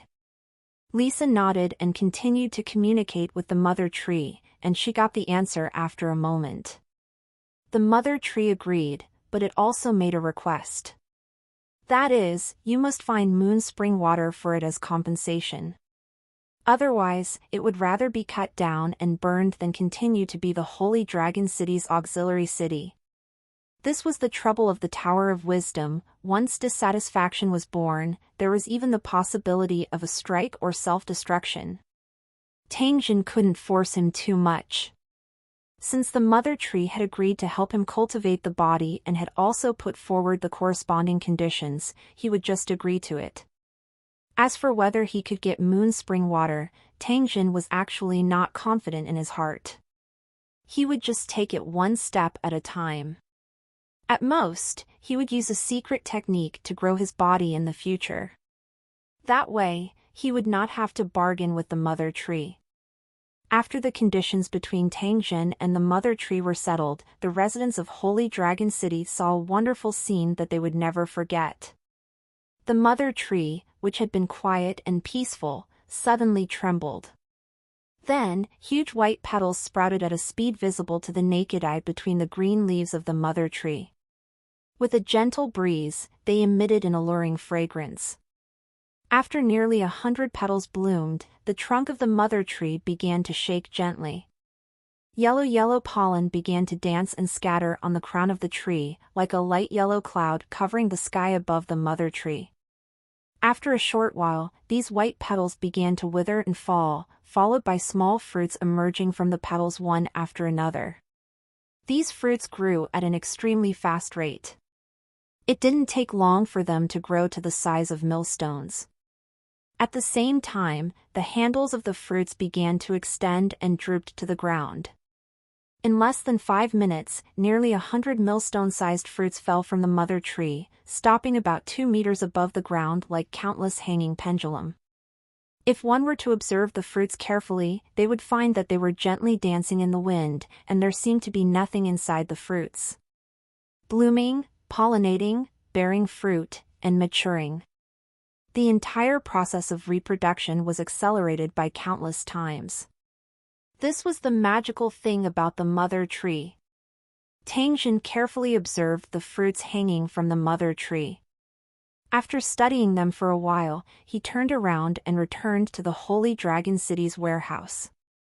Since he already had the fruits of the mother tree, he should prepare the raw materials for cultivating his body.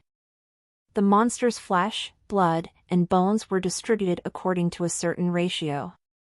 After adding a special medicinal liquid, Tangjin transported these meat lumps under the mother tree with the help of the Holy Dragon City residents. The outer skin of the mother tree's fruit was extremely flexible.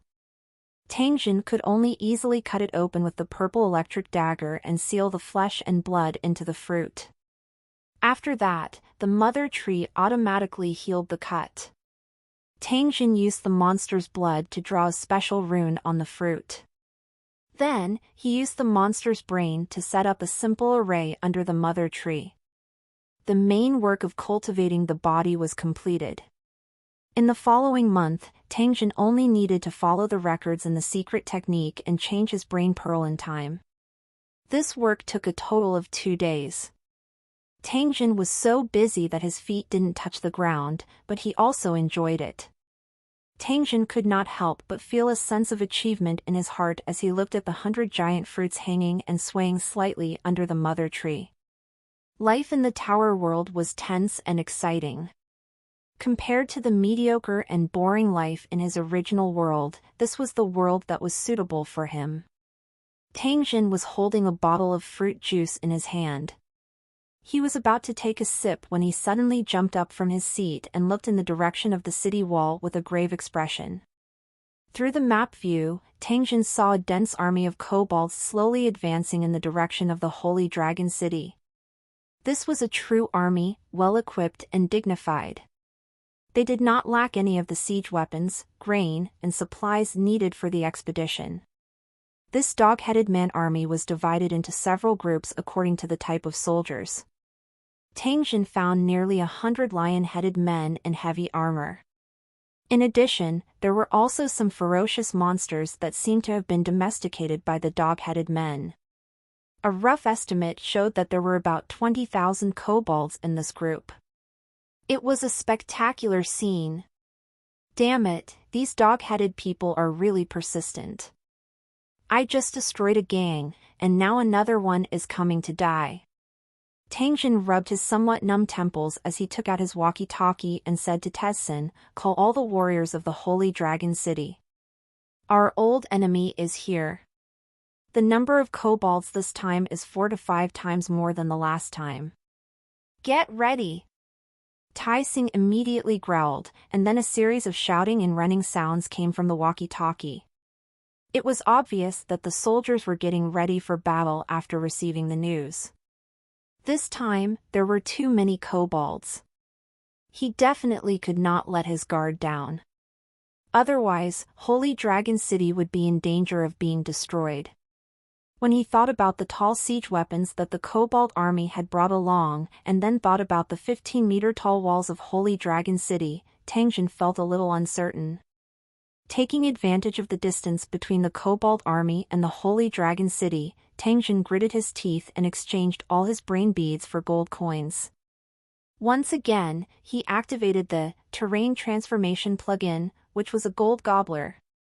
The ability of the Terrain Transformation plugin was indeed too amazing.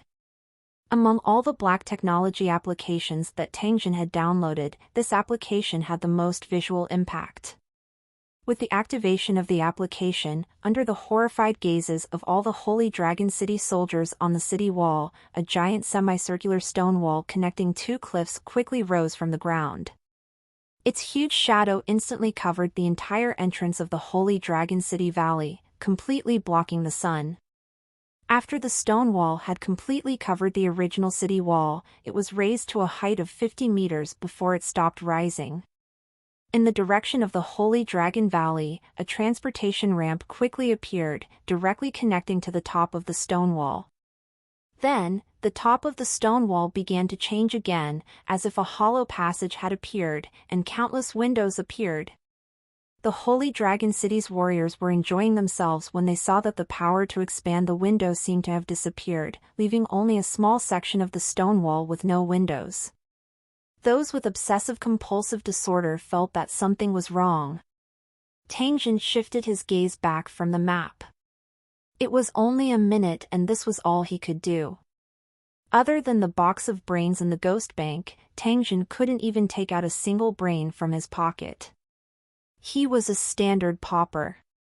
However, after building such a majestic city wall and rendering the Cobalt siege weapons useless, Tang Jin felt that the gold coins were worth it. When Tang Jin rushed to the city wall, Tai Sing was commanding the Holy Dragon City's soldiers and residents to move firearms and ammunition onto the newly built city wall. When they saw Tang Jin appear, all the residents looked at him as if they were looking at a god, their eyes filled with respect. "City Lord, this is your Kasaya." Tai Sing pointed at the majestic city wall and asked Tang Jin. His voice was filled with excitement and his eyes were shining. "That's right, I did it. Hurry up and get to work. The Hound Head men are coming. Geet the L Testvels on no/v/elben.c/om." Tang Jin appeared to be unconcerned as he waved his hand. However, after hearing the definite answer, the gazes of the residents, who were about to prostrate themselves on the ground, caused Tang Jin to feel quite pleased. He also felt a trace of pride in his heart. After all, such a technique was almost no different from that of a god. Long live the city lord! Tai Sing's eyes were red with excitement. He yelled at the top of his lungs, and everyone immediately agreed. They all shouted at the top of their lungs, wishing they could use all their strength to shout out their respect for the city lord. The boiling emotions and the sky-shaking roars continued for a long time, causing Tang Jin to feel a little uncomfortable. He waved his hand to signal everyone to stop cheering. He also said that with the great enemy in front of them, it was more important to quickly go up the city wall and arrange the defense. Everyone was quite obedient and buried their heads to start working. All of them were full of energy, and they walked with the wind. With Tang Jin's storage space, the weapons and ammunition were first sent to the city wall. The soldiers placed the machine guns and other weapons while sizing up the giant city wall under their feet. After Tang Jin's modification, the top of the giant city wall was also very wide.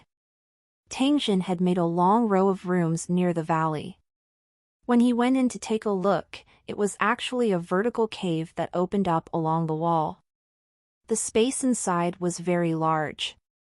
It could store weapons and ammunition, and it could also be used for living. It was just that it was a little rough and uneven. This could not be helped. After all, it could only be used for a limited time. In the direction of the gravel plain, there was a 2-meter-high stone wall with many gaps in it, making it easy for the warriors to observe and shoot. Through these gaps, they could clearly see that the Kobold army had set up camp less than 2 kilometers away from Holy Dragon City. However, at this moment, they were all stunned by the magnificent city wall in front of them. In the dog-headed people's camp, a tall dog-headed man with an angry expression was beating up the dog-headed warrior in charge of scouting.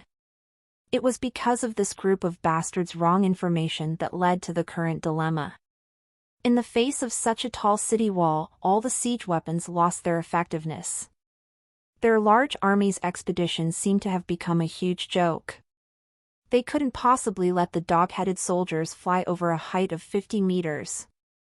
Glancing at the dog-headed warrior who was beaten up and spitting blood, an old dog-headed man in a long robe coughed lightly, indicating that they should stop fighting. The furious dog-headed man cursed angrily and sat back on a folding leather chair. The dog-headed elder glanced at the dog-headed generals sitting in the tent. Seeing their worried faces, he smiled and said, "You don't have to worry, 17th Prince." After all, no one thought that those lowly humans would have such a magical technique. They could actually build a giant city wall in the blink of an eye. The dog-headed man who had attacked him earlier was still indignant. He said to the old dog, "Master Morones, you might not know this, but I made a military pledge to my father. I said that I would take down this human city in the shortest time possible and use it as the rear camp of the Royal Kobold clan. Who would have thought that this would happen? How am I supposed to complete my mission?" This angry dog-headed man was the 17th Prince of the Royal Dog-Headed Clan, Ao Fong. He was also the commander of the dog-headed army that was attacking the Holy Dragon City. The old dog-head man, who was called Master Moroni by the 17th Prince, smiled and said with confidence, "Don't worry, 7th Prince. When I saw the city wall, I sent a message to the royal family's tower and asked the messenger to ask for help from the Tower of Black Feather. I believe that there will be a reply soon." The 17th Prince's expression relaxed slightly. With the help of the flying guys from Blackfeather Tower City, it would not be difficult to attack the human race's Holy Dragon City. After letting go of his worries, the 17th Prince turned to the group of dog-headed officers and said, "Last time, the yellow-toothed general led 5,000 soldiers to attack the city tower. For some reason, they were all wiped out. So, don't let your guard down just because the enemy is a human. You must be more vigilant." The 17th Prince was being cautious, but when the arrogant dog-headed officers heard it, they felt that the 17th Prince was being too careful. They started to look down on him. They were just a group of lowly humans. There was no need for them to be so vigilant. If it wasn't for the sudden appearance of the city wall, the dog-headed people's army would have broken through the city wall and killed all the humans inside. As for the last time when the yellow-toothed general's army was completely annihilated, they might have encountered some powerful monster along the way, and none of the unlucky ones managed to escape. They would never believe that the Holy Dragon City humans had killed them. The 17th Prince felt helpless as he looked at his general's nonchalant expressions. The Kobold King had many descendants, and it was just one of them. It was already extremely lucky to be able to participate in the Kobold King's grand plan and become the commander of an army. Originally, he thought that it would be easy to conquer a low-level human city. However, who would have thought that there would be such twists and turns? This made the 17th Prince feel a little uneasy.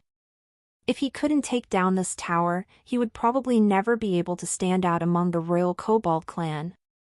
Tang Jin stood on the city wall and looked down at the dog-headed people's camp. His gaze shifted slightly, but he was continuously planning in his heart. Tang Jin would definitely give them an unforgettable memory tonight.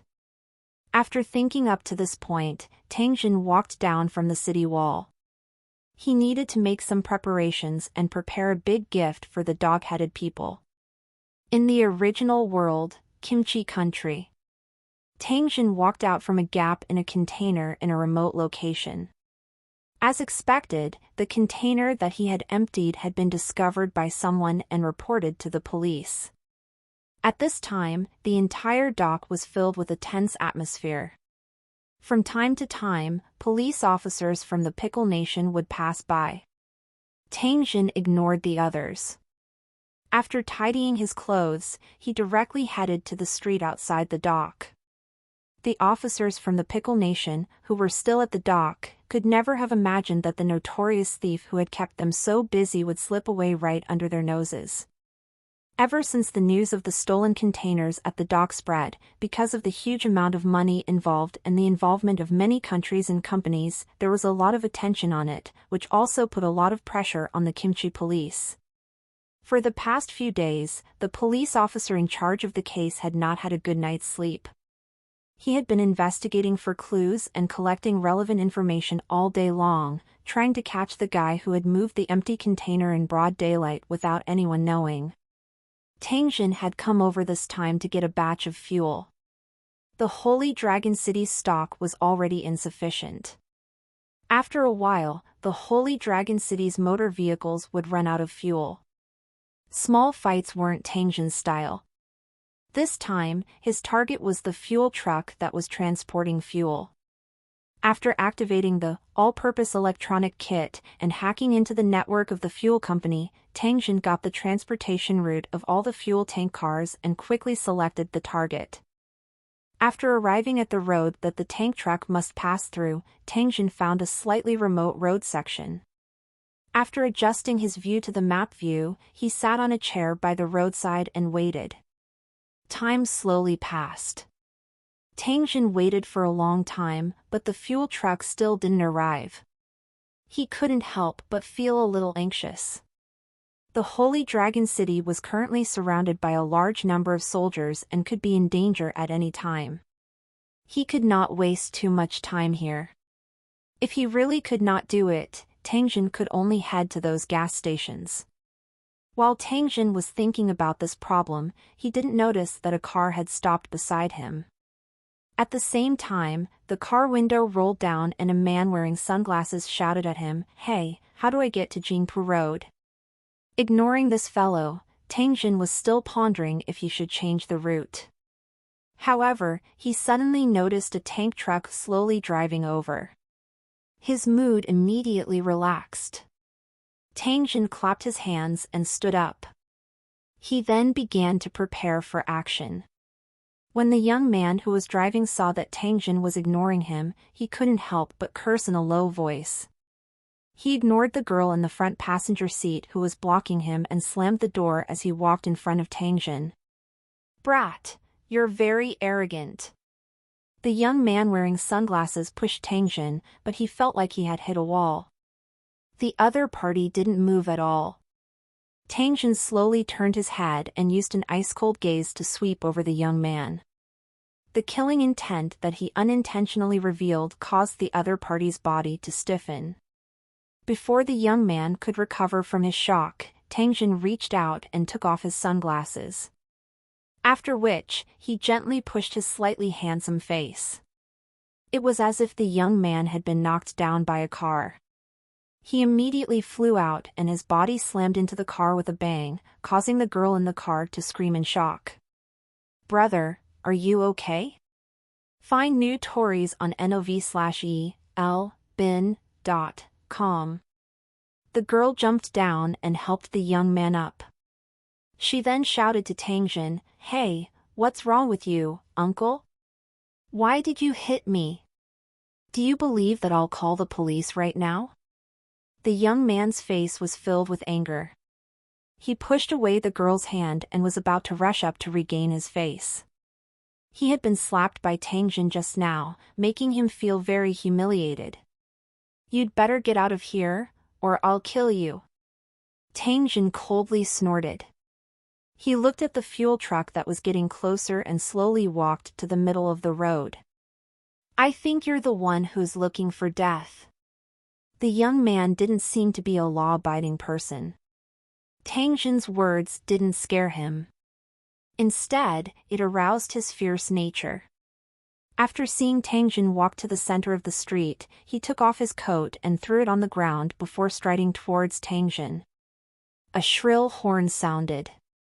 The young man saw a tank truck coming from afar and kept honking, but the arrogant kid who had stolen his sunglasses stood in the middle of the road like a fool. He didn't even dodge the car. Is there something wrong with his head? As the young man thought of this, his footsteps slowly came to a stop, his eyes filled with doubt. When the fuel tank truck driver saw that Tangjin was blocking the middle of the road and didn't dodge, he quickly stepped on the brake and barely stopped when he was less than 3 meters away from Tangjin. Bastard, are you King looking for death? The driver of the fuel tank truck stuck his head out of the cab and cursed at Tangjin. Tangjin didn't say anything. He walked a few steps to the tank truck, opened the door, and grabbed the stunned driver. Then, he punched the driver's jaw. After the driver was hit, his eyes rolled back and he passed out. 1. After kicking the tank truck driver out of the car, Tangjin closed the door and directly started the tank truck, continuing to move forward. The young man who was prepared to fight with Tangjin stood at the side. He looked at the scene in front of him in a daze and felt confused. He really couldn't understand what Tangjin was thinking. He actually robbed a fuel tank truck in broad daylight? Looking at the unconscious tank truck driver, the young man thought for a moment, then finally took out his mobile phone and called the police. Tangjin didn't drive the tank truck far before he found a fork and drove down. After running for a while and seeing that no one was paying attention, he put away the tank truck and returned to the Lucheng world. After returning to the square of the Holy Dragon City, Tangjin released the fuel truck. Then, he took a container and put the fuel inside. Immediately after, Tangjin returned to the warehouse and stored a large pile of things in the storage space. Only then did he stop his busy work. After returning to the city wall, Tangjin looked at the dog-headed people who were preparing to eat and started to wait silently. Night quietly descended and the entire dog-headed people's camp fell into silence. Only the patrolling sentries were still walking around from time to time. Tangjin noticed that every 100 meters around the dog-headed people's camp, there was a wooden stick that emitted a green glow. It looked like a street lamp. This thing seemed to have a strange effect. Ever since it was inserted, the monsters wandering on the gravel plain avoided the dog-headed people's camp as if they had encountered a flood. Tangjin was secretly amazed. He pondered about getting a few of them later and taking them back to study.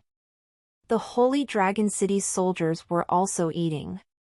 They had been on edge for the entire day and could finally relax a little. The group of people gathered together and laughed, as if they did not care about the Kobold army. Tai Sing put away his night vision goggles, walked in front of Tangjin and asked, "City Lord, how do you plan to deal with those guys? Tell us." It's really uncomfortable to not fire a shot. Tangjin smiled when he heard this. He pointed at the dog-headed people's camp and said, "Don't worry, you'll be busy in the second half of the night." Tyson didn't know what was going on and wanted to ask more questions, but Tangjin only told him to prepare the mortar and anti-aircraft machine gun and wait for his order to attack. Diascover dated novels on NOV/E/Lbin.co. Tai Sing nodded his head, his face filled with anticipation. When midnight came, Tangjin activated the quantum stealth light curtain and jumped down from the 50-meter-high city wall. Just as he was about to land, he gently knocked the wrist guards on his arms and his entire body was like a feather as he quietly landed on the ground. Tangjin tried his best to keep his footsteps as light as possible as he began to move towards the dog-headed people's camp. When he arrived in front of the dog-headed people's camp, Tangjin carefully observed it. After confirming that there was no alarm device, he slowly walked into the dog-headed people's camp. The dog-headed people had a very sensitive sense of smell. He had already used a small trick to hide it earlier, but there was still the danger of being exposed. Therefore, Tangjin had no choice but to be extra careful. Tang Jin had already clearly seen the dog-headed people's camp through the map's perspective. The direction he was heading toward was the place where the dog-headed people stored their rations and supplies. After avoiding the two patrolling dog-headed man sentries, Tang Jin went into the middle of the pile of food and drinking water. He took out all the fuel barrels he had gotten and then tied them to remote explosives. The smell of fuel was very strong, and he believed that the dog-headed people would be able to discover it very quickly with their developed sense of smell. Tang Jin had to end the battle quickly. Next, Tang Jin began to place explosives all over the dog-headed people's camp. After placing more than 10 explosives, the dog-headed people's sentinels finally discovered something unusual. A shrill bone whistle sounded, attracting the attention of the patrolling kobold sentinels. However, before they reached the location of the whistle, they heard an earth-shattering sound. At the same time, a huge fireball rose from the rations and supplies, and at the same time, small fireballs scattered in all directions, setting the rations and tents on fire. The fire that soared into the sky was extremely dazzling in the night. The splattering fuel produced an astonishingly high temperature, and the food and drinking water were swallowed by the fire in the blink of an eye. Some kobolds wanted to put out the fire, but they couldn't get close to it. They could only stomp their feet in anxiety. As the fireball rose, the camp of the Houndhead men immediately became chaotic. Countless Houndhead men ran out of their tents to see what was going on.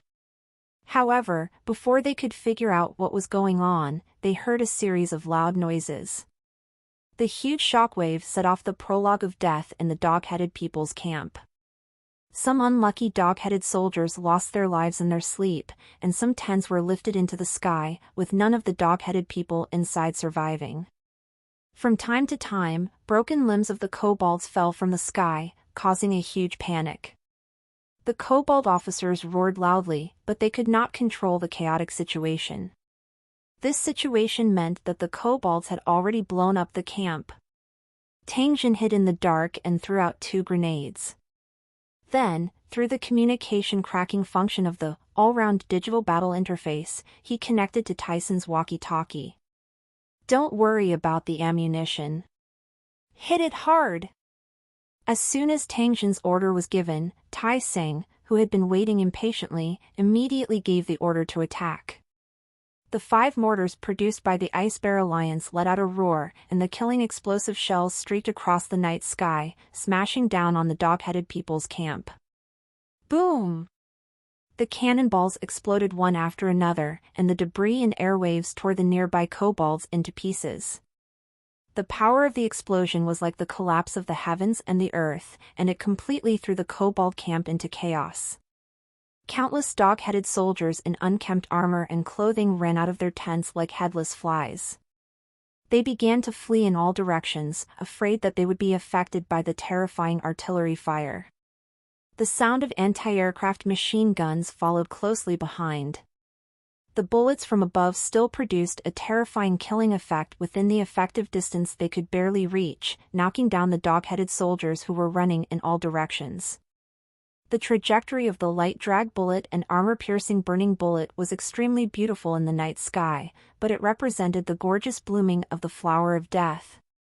The dog-headed people's officers were furious. They shouted at the panicking soldiers and tried to restore order, but it was to little effect.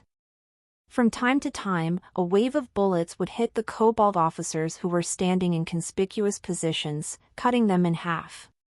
When they saw the unlucky fellow who was wailing in pain with half of his body behind him, the kobold officers did not dare to stand in conspicuous places. They only hid in the corners and berated him loudly. Master Moroni and the 17th prince of the kobold royal family looked at the chaotic kobold camp in a daze. They then looked at the deadly flashes of light that kept flying from the Holy Dragon City's wall. Their faces were ashen. The siege hadn't even started, and his side had already blown up the camp. This was a great taboo in the first place. Coupled with the sneak attacks of the despicable humans, the kobold army was bound to suffer heavy losses tonight. The 17th prince took a deep breath and shouted to the cultivator team beside him, "All of you, get out. Kill all those who are shouting and disturbing the morale of the army. Yes, sir. After the 17th prince's order was given, the 100 lion and dog-headed people scattered in all directions. They shouted "Don't panic" while their blades flashed non-stop. Soon, nearly 100 dog-headed people were killed. All of the dog-headed people's officers also spread out, each taking charge of a region, gradually calming down the chaotic dog-headed people. Although the gunshots and artillery fire were still going on, the camp of the dog-headed people had strangely quieted down after the explosion. There were no more dog-headed people running around in the camp. Even when the cannonballs exploded beside them and their companions were blown to pieces, the dog-headed people still lay quietly on the ground, not moving an inch. Tang Jin sighed in his heart. He gently opened and closed his mouth a few times.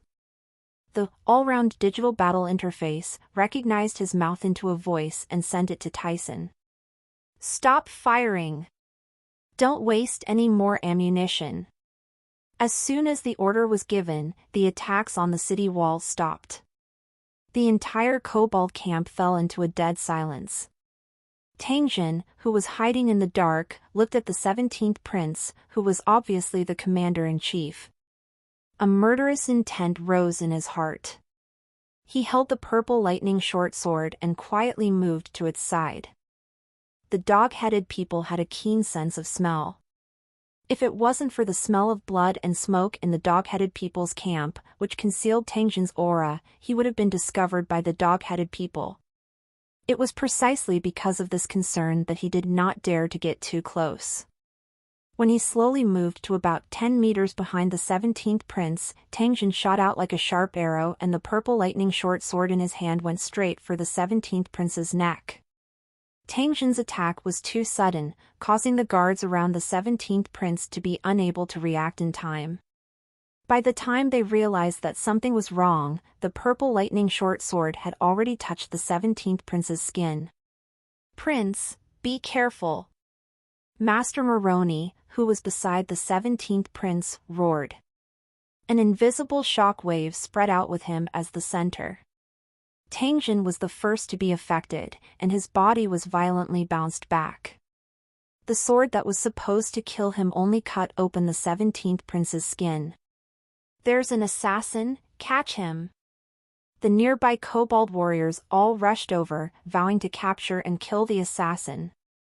Full 0W current novels on n/o/v/3l/b in.co/m.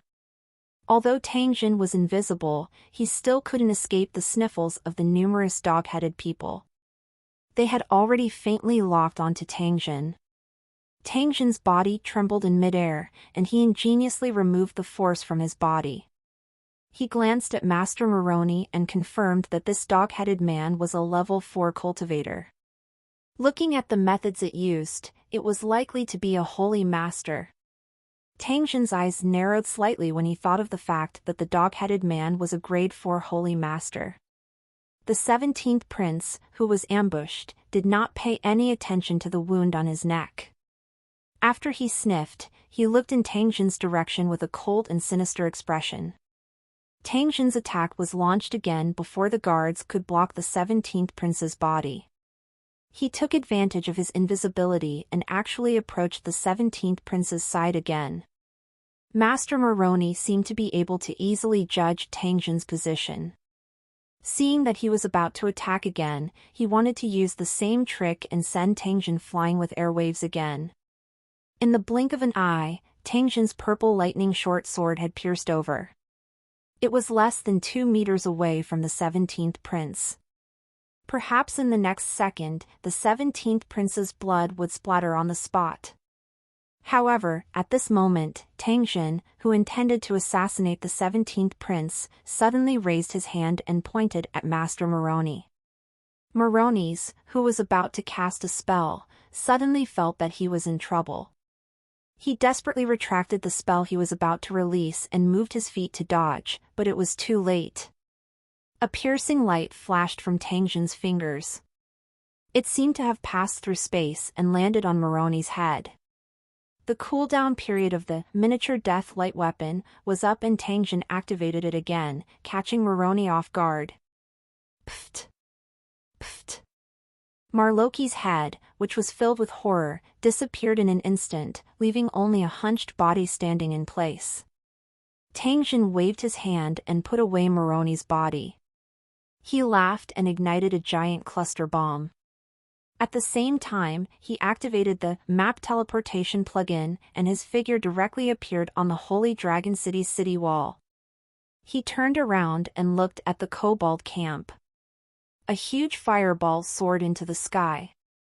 In the dazzling light, countless kobold limbs and gravel fell. After a while, the light dissipated, leaving only the sparks of fire and the faint wails of the kobolds. Tangjin looked at it for a while, then walked to a stove that had been changed from an oil barrel with a lid and released Moroni's body. After discovering that Moroni was a level 4 Holy Master, Tangjin changed the target of his assassination at the last minute. He went for the 17th prince on the surface, but in fact, he put Moroni on his must-kill list. He was just the commander of the kobolds. Whether he was killed or not, it did not matter much to Tangjin. In the face of the Holy Dragon City's giant city walls, the role of a commander was dispensable. However, Tangjin did not dare to let his guard down against a level 4 Holy Master. Who knew what strange means these people had? Therefore, he had to kill them as soon as possible to get rid of any future trouble. By creating a diversion and relying on the abnormal power of the Deathlight weapon, Tangjin had indeed easily gotten rid of Moroni, removing this big worry in his heart. Moroni's, a holy master with a high reputation among the kobolds, would never have expected that he would die so carelessly. Tangjin slowly squatted down and began to examine Moroni's body. He had always been curious about the holy masters, and now he hoped to get a better understanding of the so-called cultivators among cultivators through Moroni's belongings. After rummaging inside and out, Tangjin threw the naked body directly outside the city wall. After a long time, a bang sound was heard. All of Moroni's personal belongings were here. Tangjin began to check them one by one. The first item was an identity card, which should be Moroni's proof of identity in the dog-headed people's Luqing. He wondered how many points he had left in it. Seeing this identity card, Tangjin could not help but recall a matter that he had discovered by chance a few days ago. After killing the invading dog-headed man army, some of the Holy Dragon City's soldiers treated the dog-headed man's identity cards as spoils of war. They picked them up and handed them to Tangjin. Tangjin, who originally thought that these things were useless, tried to read the points in them. However, he was informed by the Cornerstone trading platform that the dog-headed people were a hostile force to the human race by default. Therefore, he could withdraw the points from them for himself, but he would have to collect 10% of the fees. Tangjin had never known that the Cornerstone trading platform had such a rule. He immediately withdrew all his points and tried to withdraw the points of the Holy Dragon City residents at the same time. In the end, he was told that he could not do it. Tangjin, who had finished exchanging his points, fell into deep thought. Could it be that the Cornerstone trading platform was encouraging the various races to fight against each other and snatch resources and points? Tangjin retracted his thoughts and started to look at the other items. A leather bag filled with messy little bottles, dozens of level 3 and level 4 brain beads, a sharp demon weapon dagger, and a bracelet decorated with colorful metal with a level 4 brain bead embedded in it. Tangjin's line of sight fell on the bracelet. He carefully sized up the level 4 brain that was obviously larger in size and could vaguely guess its function. Other than these things, Tangjin also found a thick diary on Moroni's corpse. It was bound with monster skin made of an unknown material. It was soft, smooth, and extremely comfortable to the touch. Gently opening the diary, what entered his eyes were curved words. The color was blood red and messy. There were even special symbols used in some places. If it wasn't for mysterious word cracker, Tangjin really wouldn't be able to understand. However, with the aid of the application, he no longer felt any pressure when reading. Tangjin began to read word by word. This diary recorded what Moroni had experienced since he was a teenager. He was born in a small kobold tribe and had a good talent for cultivation. After he was discovered by the cultivators from the kobold Lucheng, he had been keeping him by his side. After Moroni's became a holy master, he began to wander alone. Compared to the situation where monsters ran amok in the human living area, the dog-headed people were much safer. This was because their buildings were all centered around the royal city and gradually spread out. Therefore, this area was the dog-headed people's world. The monsters were effectively suppressed and rarely caused too much harm. Moroni had lived in the kobold capital city and other kobold towers of various sizes for decades. His cultivation had gradually advanced to level 4, and he had later become a guest of honor of the 17th kobold prince. Tangjin had a preliminary understanding of the dog-headed people race through the contents of the diary. He never expected that in a certain area in the distance, there would actually be a foreign race force that was like a kingdom.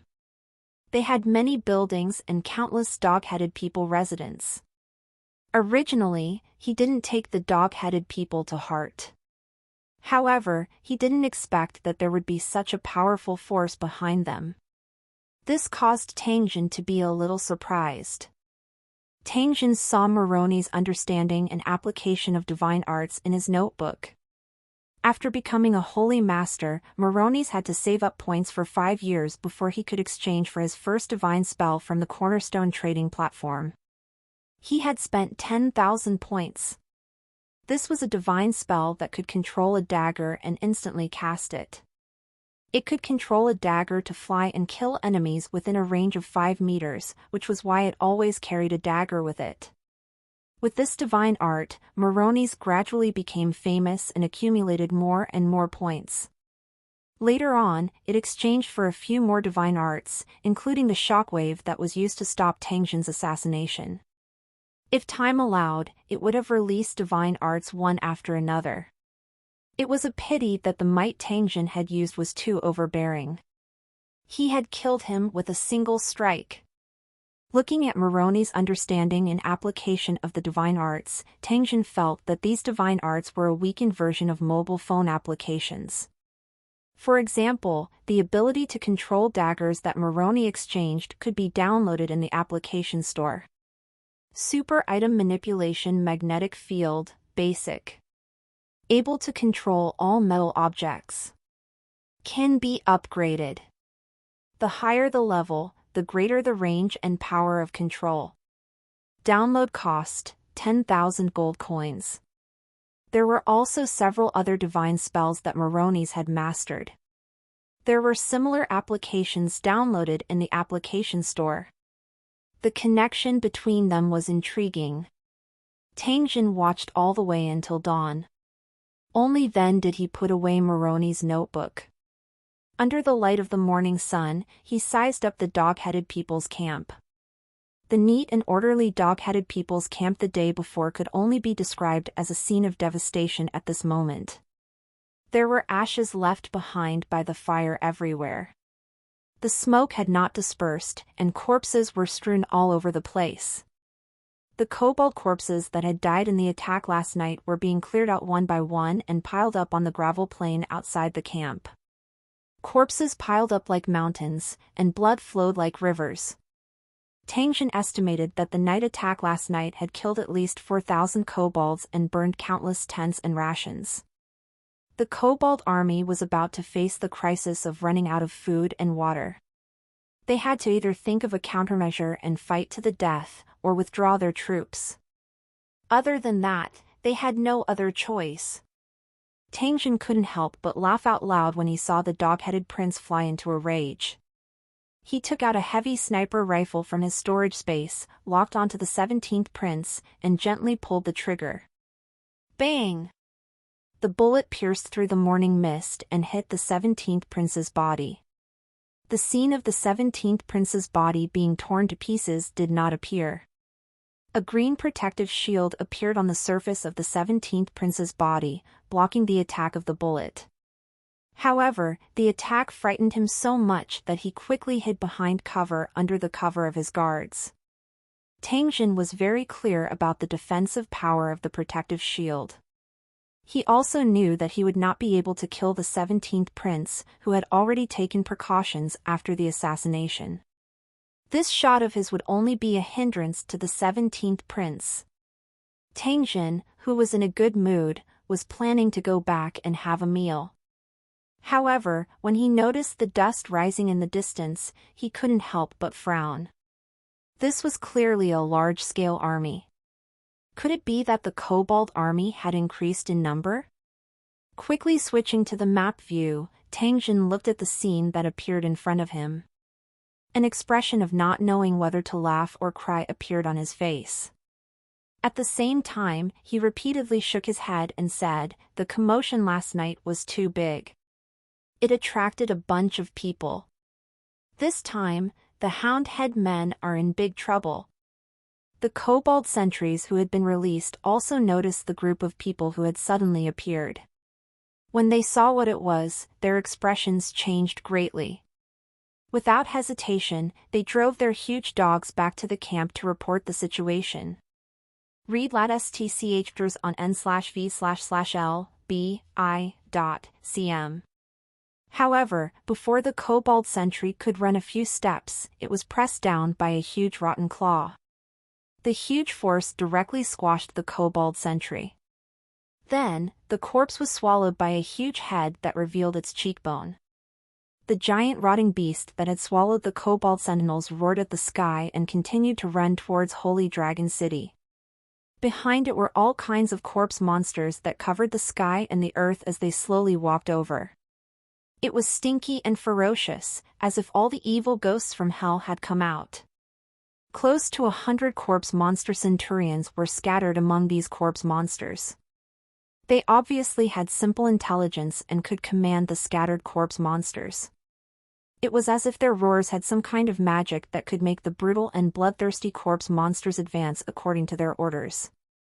The ones pushing and shoving at the forefront were mostly infected wanderers who had turned into zombies, as well as all kinds of infected monsters.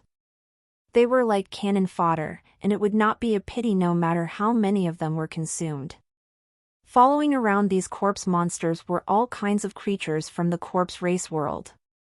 Each of them had a strange shape, some were tall and fierce, some were petite and strange. Compared to the infected monsters, they were undoubtedly much more agile. Further back was the spiritual Brain Corpse King's world-conquering army. Sword Shield Ghost soldiers, corpse monster archers, spearmen, and heavy-armored cavalry formed into square formations and advanced at a steady pace. What surprised Tang Jin was that the Spirit Brain Corpse King didn't appear in this army of the undead race. It was unknown where it was hiding and brewing its scheme. The army of undead monsters was huge and attracted the attention of the Houndhead men from far away. They quickly formed a defensive formation and looked in the direction of the undead army with a serious expression.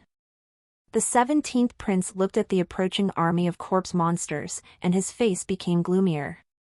First, the camp was attacked in the middle of the night, and now the army of the corpse race blocked the way back. Was he destined to return in defeat after leading his troops to battle? The 17th prince wanted to retreat, but he found that he had no way out because he was surrounded by enemies. Where could he retreat to? A touch of sorrow flashed through its heart. It was afraid that it would die here today, and its bones would be buried under Holy Dragon City. Fine, I'll fight to the end and use my death to make the Kobold royal family famous. After the 17th prince thought of this, he slowly drew his saber and walked to the front of the line with a solemn expression. On the city walls of the Holy Dragon City, Tang Jin looked at the two armies that were about to clash. However, there was not much joy on his face. From the current situation, the kobolds would definitely lose. Before the wolves were driven away, the hungry tiger had come again. From Jintang's point of view, a dead dog-headed man was not as good as a living dog-headed man. After a living dog-headed man was killed by him, it meant that he was completely dead. However, the dog-headed man killed by the Corpse Clan would become a corpse monster, an accomplice to the tiger's evil deeds. Unfortunately, he couldn't control this kind of thing, and he had no choice. The day he was worried about had finally arrived. The corpse race had already arrived at Holy Dragon City. They would not let any living creature off. From the start, both sides were destined to have no possibility of reconciliation. Below the city wall, the undead army and the kobold army finally collided. The white gravel plain was completely covered, and deafening battle cries resounded through the clouds. The dog-headed people were extremely brave in battle. They waved their short spears and machetes, and used their hands and feet to fight against the zombies and zombified monsters. Their weapons were constantly attacking the vital points of their enemies. They were excellent warriors, but unfortunately, the enemy they were facing was a monster that could not feel pain and only knew how to kill. Ordinary attacks were useless against the corpse monsters. Even though they were covered in bloody holes and had broken limbs, they still stubbornly crawled towards their enemies, trying to tear them apart and devour them. After the two huge waves collided, the dog-headed people's side was quickly devoured. The corpse race's army commander drove straight in and gradually spread out. Unknowingly, he separated the dog-headed people's army and gradually surrounded them, devouring Bayan. Over 10,000 kobolds fought to the death, but they couldn't escape defeat. The dog-headed people who had died in battle stood up from their pools of blood. They dragged their broken limbs and joined the army of corpse monsters, starting to attack their own kind. The battle lasted for nearly an hour. When the last surviving kobold leaned against the Holy Dragon City's wall and waved their weapons to block more and more zombie monsters, it meant that the kobold army had completely lost. This was the terrifying aspect of the Corpse Clan. Once they formed a large scale, they would be unstoppable like an avalanche. When the last kobold fell, the Holy Dragon City had already become a sea of undead. Looking down from the top of the city wall, the sight was filled with disgusting corpse monsters. They occupied almost every inch of the land under the city wall, rubbing shoulders and constantly roaring. Some of the corpse monsters that were good at climbing got close to the city wall. Their sharp claws latched onto the stone wall in an attempt to climb up the city wall. However, they were all hit by the Holy Dragon City warriors who were already prepared and had their heads blown off. Throwing javelin grenades as if they were free, even if the zombie monster's eyes were closed, they could still land on it. Tangjin was operating an anti-aircraft machine gun, searching for the corpse monster Centurion below. Once he locked onto a target, he would pull the trigger and directly smash the corpse monster Centurion into pieces. A level 4 corpse monster Centurion was just enough to provide him with the experience points to level up, helping him to advance to level 5. As the saying goes, good fortune and bad luck go hand in hand. This undead army was a huge crisis for the Holy Dragon City, but from another perspective, it was also a huge opportunity. If he could destroy all of these corpse monsters, he would definitely obtain a huge amount of brains, which would be more than enough to upgrade Holy Dragon City to a level 2 building. The sound of the anti-aircraft machine gun did not stop. When the corpse monster Centurions hiding among the corpse monsters faced the large caliber bullets, they simply had no ability to resist. They could only howl as they were killed one by Tangjin. Explore Ta-Ti stories at no/l/bin.cm. After Tangjin had killed an unknown number of corpse monster Centurions, he suddenly felt an incomparably abundant energy surge through his entire body. His bones and muscles sounded in unison, causing him to involuntarily let out a long howl towards the sky. Advancing to rank 5 and having the strength of 5 people, the feeling was so wonderful. After becoming a level 5 cultivator, killing monsters below level 5 would not give any experience. Tangjin then handed the red barrel of the anti-aircraft machine gun to the soldier beside him. He waved his fist and wished that he could immediately fight a great battle with the corpse monster. He turned his head to check on the soldiers who participated in the defense of the city. Tang Jin discovered that they all appeared very tired. This kind of mechanical repeated attack could easily exhaust the strength of a strong soldier. Corpse monsters were different from living creatures. If one couldn't blow up their head or completely destroy their body, then the corpse monsters wouldn't be considered exterminated. It was also because of this that the ammunition consumption was extremely high, but the number of zombie monsters killed was very small. Tang Jin estimated that the number of zombie monsters that were killed was only a few thousand. However, 60% of his ammunition had been consumed.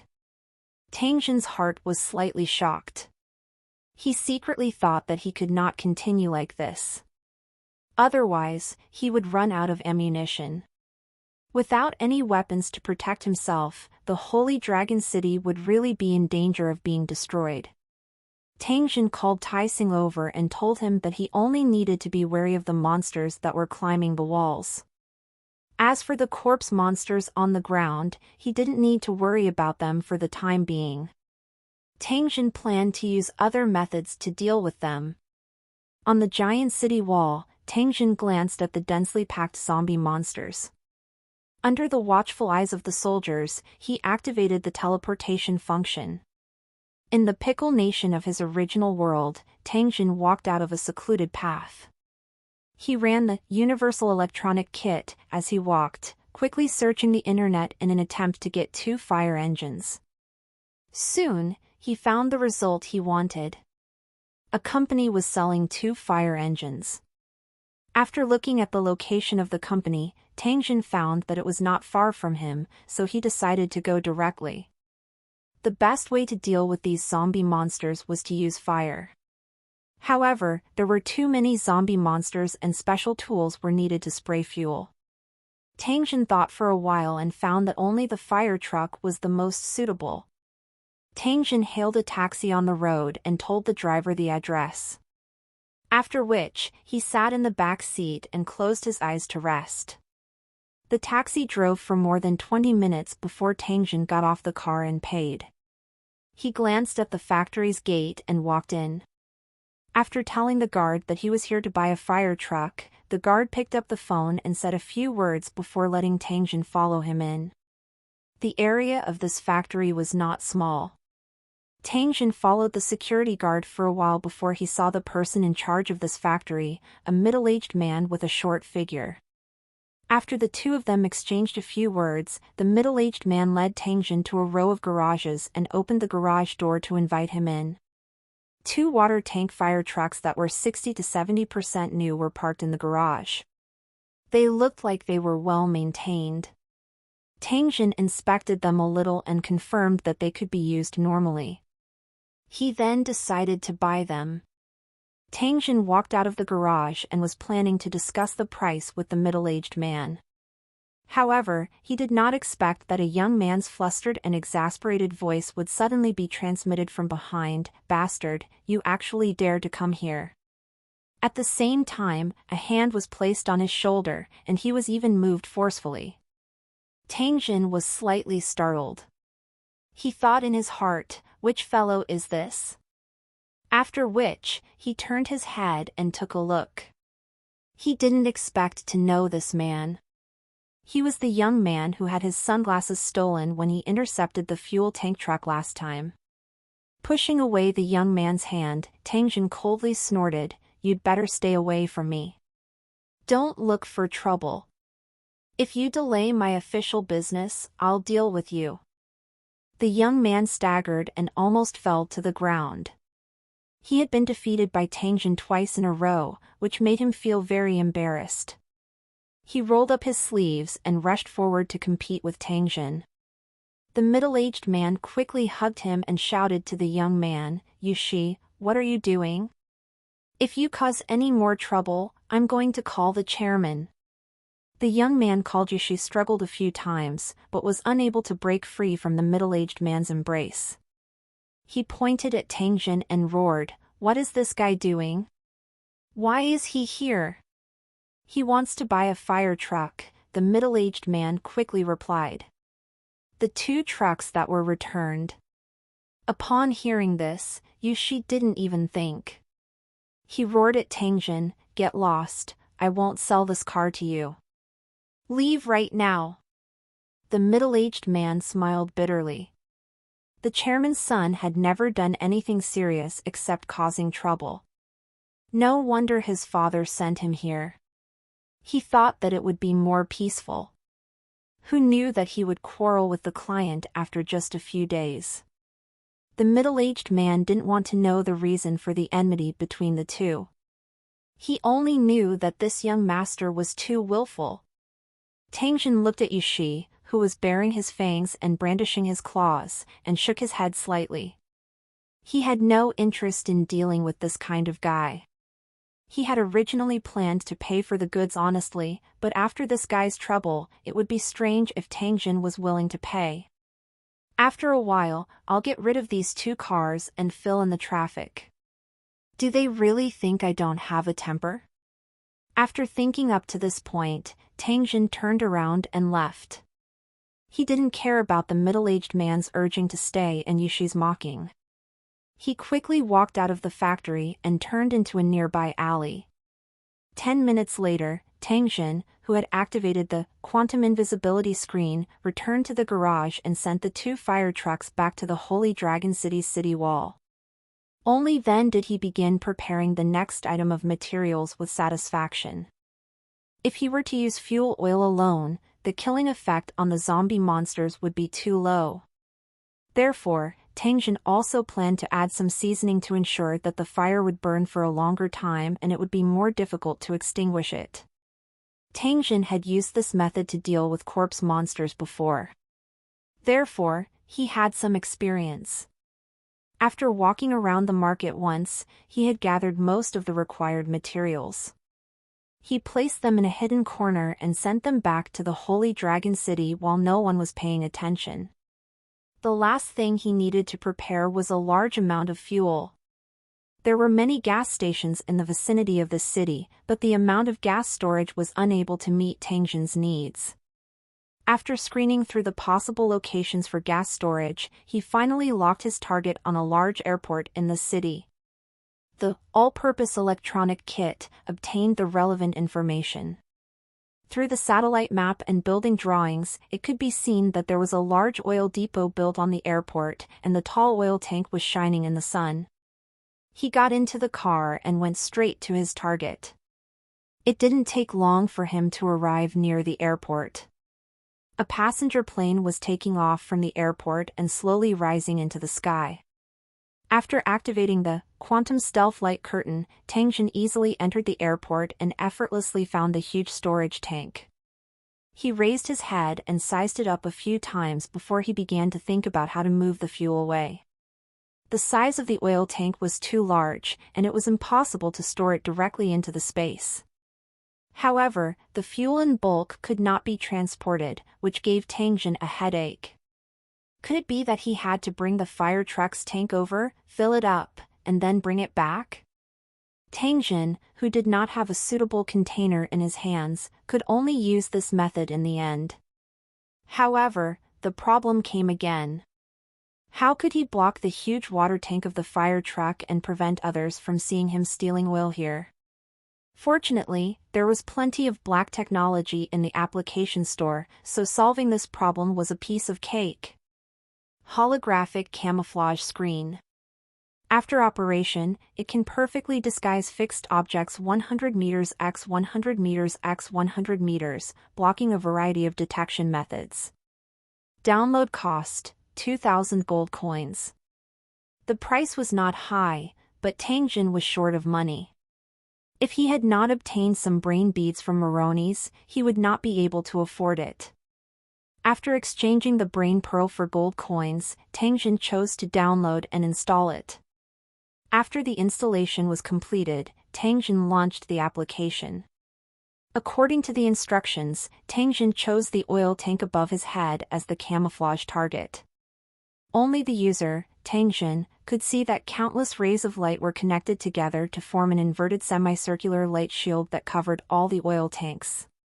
From now on, as long as Tang Jin didn't turn off the application, no matter what he did in the net, even if he dismantled the oil tank, the outside world wouldn't notice anything unusual. They would only see the oil tank that was still standing. Moreover, this camouflage net also had the function of blocking the sound inside, so there was no fear of the people outside finding out anything unusual after making any sound. After solving the problem of disguise, Tang Jin brought the 2 fire trucks in turn. After they were filled with fuel, they were sent back. Then, he got a lot of containers, filled them all, and sent them back to the back of the Holy Dragon City. Only then did he turn off the holographic camouflage screen and return to the top of the wall in the other world. The battle to defend the city continued, but the intensity had decreased a lot. As they only needed to defend against the monsters that could climb the wall, the soldiers could now take a break. Although the 50-meter-tall city wall looked very high, it was necessary to distinguish the targets. Against the perverted zombies, the city wall of this height might not be safe. Up until now, more than 10 Holy Dragon City soldiers had been hit by the flying rocks. One soldier even had his ribs broken. These rocks were thrown up by a kind of undead monster that looked like a monkey. There were about 1,000 of them, hiding behind the undead monsters as cover. The rocks were almost overwhelming. Fortunately, the city wall was high enough, and most of the rocks hit the unlucky undead monsters. The corpse race and the corpse monsters were on 2 completely different levels. Facing the corpse monsters whose skulls had been smashed by the rocks, the corpse race remained indifferent. Dodging a few rocks that were flying toward him, Tyson roared and fired at the zombie monsters with his machine gun. After the mummy monkeys that were throwing rocks were beaten up, he laughed a few times and took a sip of water from a bottle. Other than the stone-throwing undead monkeys, the undead archers were also shooting arrows non-stop. A height of 50 meters was already the limit of a normal arrow, but it was still within the killing range. If it was not for the high walls and the fact that they did not dare to get close to the bottom of the walls, the dense rain of arrows would have definitely caused a lot of casualties to the Holy Dragon City soldiers on the walls. The/W novel chapters are published on no/vel/bin.co/m. It seemed that before these cheap zombie cannon fodders were used up, the undead army didn't intend to personally go into battle. At most, they would provide support and carry out harassment attacks. The seemingly wooden corpse race also had their cunning. Tang Jin had never underestimated these guys. After carefully examining the various monsters of the undead race, he then commanded the residents on the city wall to add special seasoning to the fuel. After working for a while, the fuel in the 2 fire truck tanks had been processed. After the fire truck started, Tang Jin pulled a water dragon belt and aimed it at the zombie below. As the high-pressure water pump was running, a dark red turbid liquid splashed out. As Jin Tang's arm moved, it was all sprayed on the heads of the corpse monsters. The fuel that Tang Jin had mixed was very sticky and it was very difficult to get rid of it after it stuck to the corpse monster's body. It looked greasy and the smell was also very pungent. After the can of fuel was completely sprayed out, Tang Jin took out a cloth soaked in fuel, lit it and threw it down. The fireball floated down leisurely under everyone's gaze and finally hit the head of a corpse monster that was drenched in fuel. There was only a boom.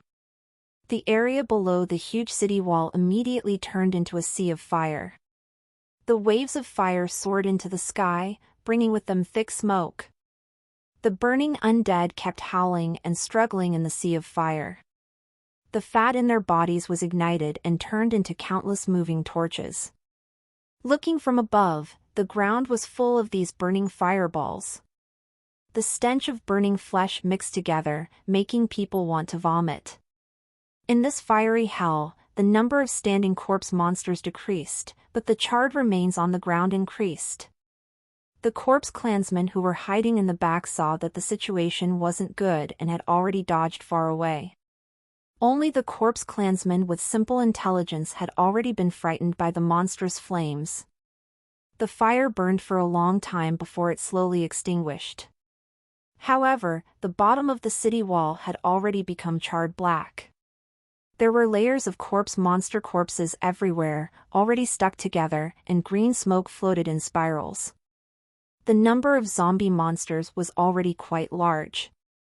In addition, the kobolds that turned into zombie monsters after dying in battle caused the number to be even more shocking. Tangjin's fire only burned a small portion of them. Although it was only a small portion, it still meant that at least several thousand brains had fallen below the city wall. However, Tangjin was not anxious. He had a calm and steady appearance. "As long as you dare to come close, I will set fire to you. Anyway, the brains are not afraid of being burned, and they can't run away even if they are placed under the city wall. It's not too late to go down and clean them up after the undead army is driven away." As he watched the brainless zombie monsters approach the city wall again, Tangjin signaled the soldiers to start the other water tank fire truck and prepare to light another fire truck that soared into the sky. The flames soared into the sky several times. The air near the city wall was extremely dirty, and the ground was piled with a layer of black ash. When he picked it up and rubbed it with his fingers, it felt greasy. This terrifying method finally intimidated the undead, making them not dare to approach the area within 500 meters of the city wall. They could only surround the city from a distance, trying to cut off the Holy Dragon City's access and trap the Holy Dragon City to death. When they were dealing with Black Rock City, they had used the same method, and the results were obvious. Now, they were using the same old trick to deal with the Holy Dragon City, but they were destined to go for wool and come home shorn. Tangjin was still hoping that these people would stay in their original places obediently and help him farm monsters and accumulate brain matter. After filling the 2 fire truck tanks with fuel, Tangjin stopped moving, leaving only one empty tank. If it wasn't for the lack of containers, Tangjin would have emptied all these tanks and carefully stored them. With weapons like tanks and fire trucks, the Holy Dragon City would not have to worry about zombie attacks for a short period of time. Glancing at the growling corpse monsters, Tangjin ordered people to prepare a large number of ropes. He called over a dozen Holy Dragon City cultivators and let them fall down from the city wall. Some corpse monsters tried to rush forward, but they were torn into pieces by the bullets before they could run a few steps. After killing nearly 100 of them, the corpse monsters controlled by the Corpse Clan became obedient. Other than moving around anxiously, they did not take another step forward. Tangjin simply ignored these low-level corpse monsters. With his current rank 5 cultivation, he could completely kill his way in and out of the group of corpse monsters. He did not even need to rely on his strength. When one's cultivation reached a certain level, one's strength would undergo a qualitative change. Currently, Tangjin could already feel a trace of it. It was as if the strength in his body was undergoing a subtle change. It was just that it was not obvious. Tangjin needed to sacrifice the brain beads. Therefore, he went through the trouble to come down and collect them. Otherwise, he would only need to come down alone and order his phone to directly absorb them. It was simple and saved time. Unfortunately, the application store only had the option of exchanging brain beads for gold coins, but not the function of extracting brain beads. Enduring the strange burnt smell, everyone began to search for the brains among the charred remains. With the keen senses of cultivators, they could easily find the brains among the remains. Compared to the other cultivators who had their backs bent and heads lowered, Tangjin was much more relaxed. He discovered that his perception ability was getting stronger and stronger. He could easily sense any brain pearl within a 10-meter radius. Tangjin controlled his storage space and quickly collected the buried brains. His work efficiency was equivalent to the sum of everyone else's. Every time he walked through a designated area, a pile of brains would appear in his storage space. The brain beads collected were of different levels, with most of them being level 2. It was clear that after a period of evolution, these corpse monsters, which were mostly wanderers, had all leveled up once. Seeing that Tangjin was leisurely picking out the brains and was getting closer and closer to his position, a corpse race centurion who was in charge of controlling the corpse monsters roared and pounced towards Tangjin. When the corpse race's centurion was less than 5 meters away from Tangjin, it had already raised its huge bronze battle blade in an attempt to split Tangjin in half. Tangjin, who was removing the brain, didn't even raise his head. Instead, he turned his body to the side and kicked the stone on the ground. A piercing sound suddenly rang out, followed by a blood-curdling scream from the corpse race centurion. Half of his neck had been smashed by the stone. The corpse race's centurion was dressed in heavy armor. This was a part of his body that was rarely exposed, but when he faced Tangjin, it became a fatal weakness. The corpse race's centurion, who had half of his neck broken, was extremely tenacious. He still staggered and pounced forward, trying to kill Tangjin. However, he was sent flying by Tangjin's kick and fell heavily on the ground, unable to get up again. Compared to the corpse monsters that were purely transformed from infection, these corpse race members were actually a bit weaker. Tangjin did not use much strength and killed this level 4 corpse race centurion. Seeing that Tangjin had killed a level 4 monster so easily, the soldiers on the city wall began to cheer in unison. This sound also stimulated the undead race. They immediately roared and drove the undead monsters to pounce on the crowd. "You guys go back, I'll cover you." Tangjin took out his large alloy sword. After he easily brandished it, he spoke to the people behind him in a deep voice. The black mass of corpse monsters rushed over. Tangjin roared and rushed forward. The alloy sword in his hand was waved by him, creating countless afterimages. It was like a red iron rod that fell into the snow. The ice and snow immediately melted wherever it passed. Flesh and blood flew in the air, and blood splattered everywhere. It was unknown how many zombies were chopped into pieces by the alloy sword, but anyone who was within a 3-meter radius of Tangjin was not able to escape the fate of being beheaded. The power of a grade 5 cultivator was this terrifying. Tangjin was in the midst of killing when he suddenly felt countless rocks falling from the sky. He turned his head to take a look, only to discover that there was a group of mummified monkeys squatting on the ground.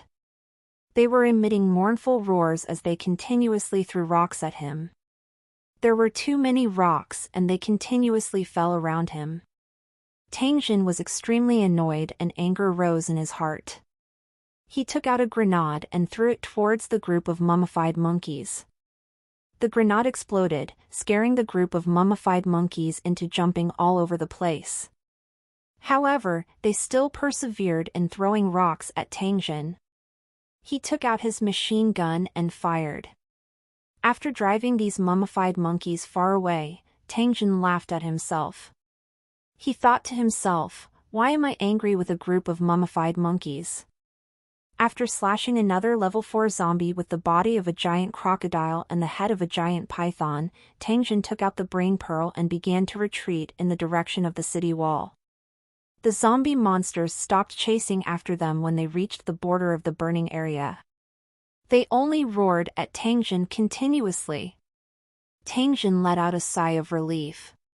He had just fought and exhausted a lot of his strength, but his battle results were outstanding. The corpses of the corpse monsters on the ground were powerful proof. Tangjin sat on the body of a level 4 corpse monster. He rested for a while before getting up to collect the brain beads again. Get latest level CHDRs on nve.lbj/n.c/m. After being busy for half a day and cleaning up the battlefield, Tangjin followed the rope and returned to the city wall. He began to count the gains this time. A large pile of brains was scattered on the ground. Tangjin led Qianlong and Taiseng as they squatted on the ground and divided the brains into small piles according to their ranks. It didn't take long for them to finish counting.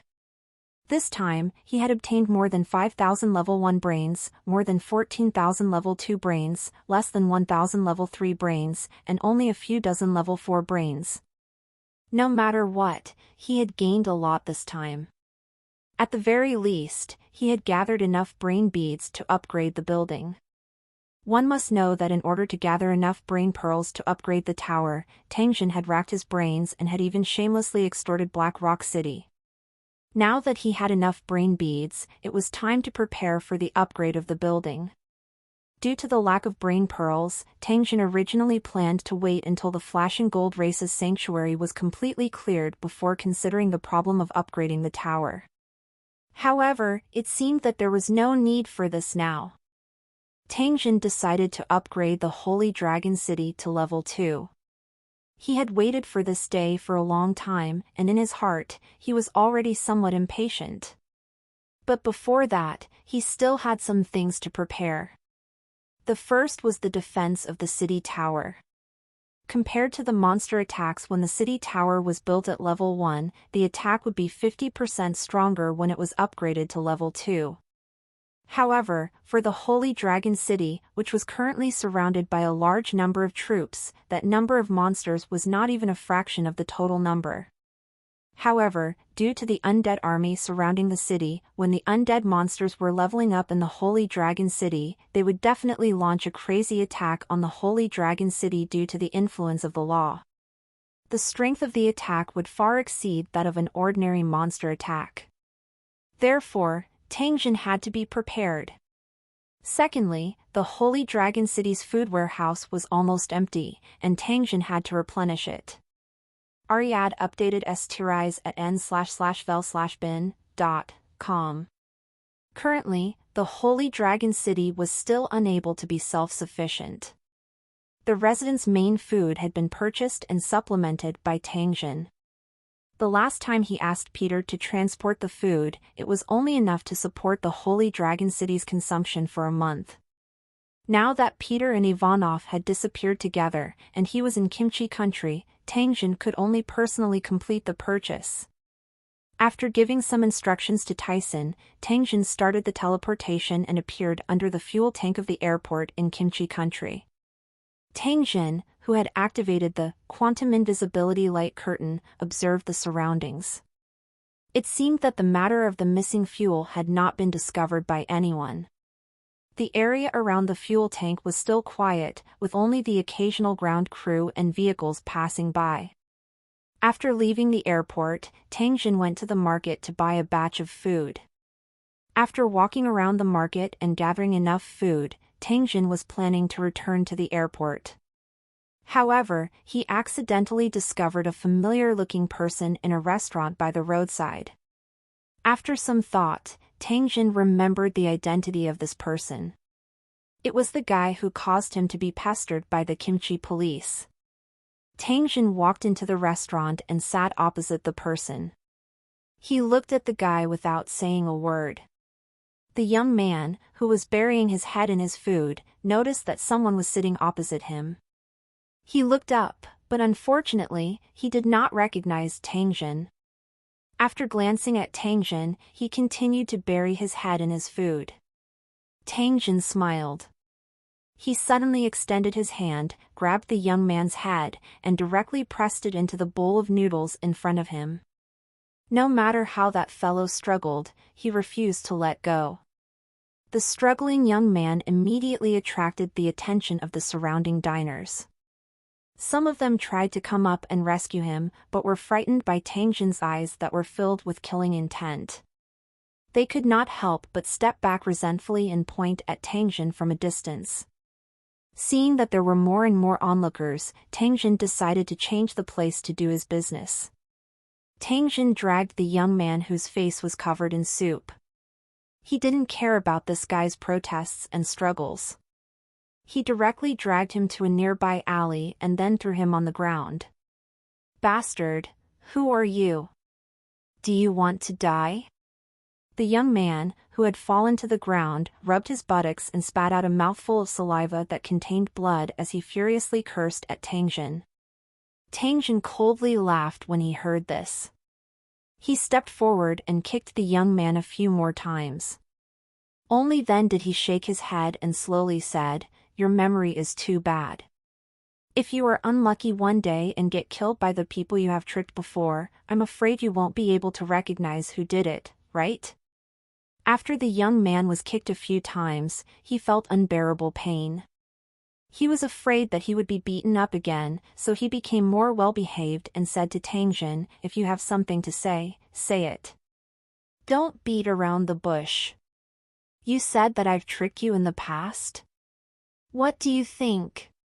Tang Jin retorted. "I really can't remember. Why don't you give me a reminder?" This young man was also a cheeky person. When he saw Tang Jin's attitude ease up a little, he immediately crawled up from the ground with a flattering face. "All right, stop pretending. Tell me, why did the Kimchi police chase after you at the dock last time?" Tang Jin looked at the young man and asked with an expressionless face. Upon hearing Tang Jin's question, the young man immediately recalled Tang Jin's identity. After curling his lips, he vaguely replied, "It's nothing. It's just a small matter." Tang Jin slapped the young man's head and scolded, "Do you King think I'm an idiot? Tell me the truth, or I'll kill you." The young man didn't take it to heart. He was about to rebut when he felt a chill on his forehead. When he looked at it, he saw a gun pointed at his forehead. The young man's legs trembled in fear and he almost knelt on the ground. "Big Brother Pai Shou, we're all from the Asian Alliance. Let's talk this out." The young man trembled and didn't dare to move. He only took a glance and confirmed that the iron in Tang Jin's hand was real iron. At this moment, his heart was in his throat. Tang Jin saw that he was quite frightened and kept his weapon. He said to the young man, "Tell me, if you dare to hide it again, I'll open a hole in your head." At this point, the young man did not dare to hide anything and explained the entire matter. It turned out that the young man was an underground middleman. He had accepted a business deal some time ago, but he was involved in a transnational case, so he was pursued by the Kimchi country's police. The young man hid here and there, and then he ran into Tang Jin at the dock. He took the opportunity to frame him and tried to distract the attention of the Kimchi police. Tang Jin nodded his head after hearing the entire story. With his sharp senses, he knew that the other party did not lie to him. Since that was the case, this person still had value. Tang Jin wasn't so idle that he would randomly find trouble with this person he had only met once, let alone have any deep hatred for. It was nothing more than feeling that he was wasting too much time purchasing supplies and wanted to find a purchaser to run errands. This guy was an underground middleman, and because of his profession, he definitely had a lot of connections. He just happened to be the person he needed the most. In the future, he would leave all matters in Kimchi country to this guy. As for whether this fellow wanted to do it or dared to do it, Tang Jin didn't care. With his money and club methods, he didn't believe that he couldn't deal with this fellow. "This isn't the place to talk. Come with me, I have something I need you to do." Tang Jin called the young man and the two of them found a restaurant. After staying in a single room for an hour, Tang Jin left alone, leaving the young man with a complicated expression but eyes full of anticipation, staring at the ceiling in a daze. What he had just experienced was like a dream to the young man. It was so crazy, but it was extremely real. Perhaps this is an opportunity. As long as I grasp it, I can escape.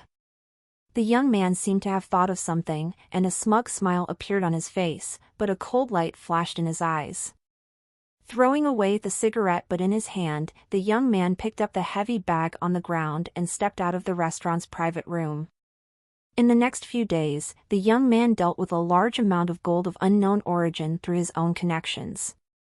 At the same time, he rented a warehouse in the suburbs.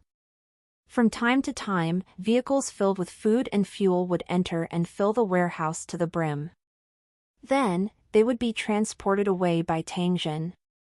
With the assistance of the young man, Tang Jin did not need to worry about logistics for a short period of time.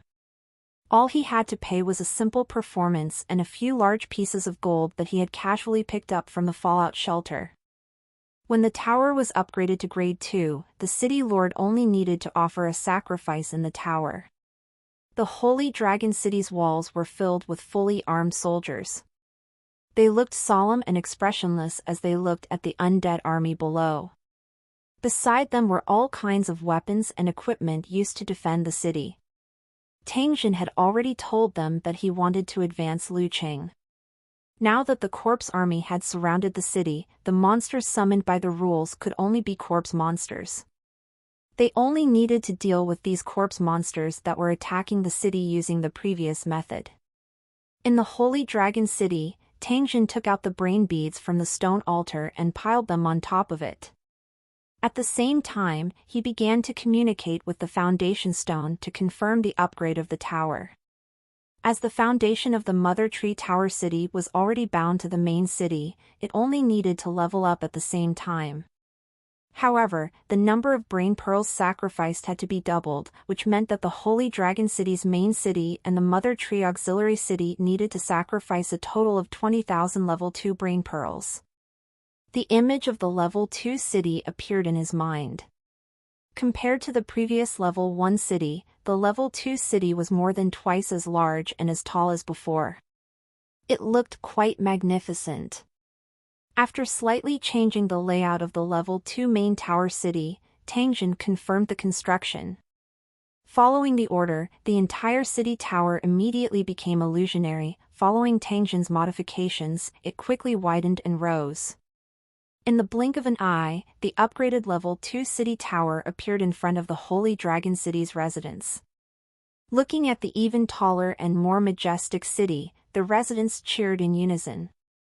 Everyone's face was filled with happiness and gratitude.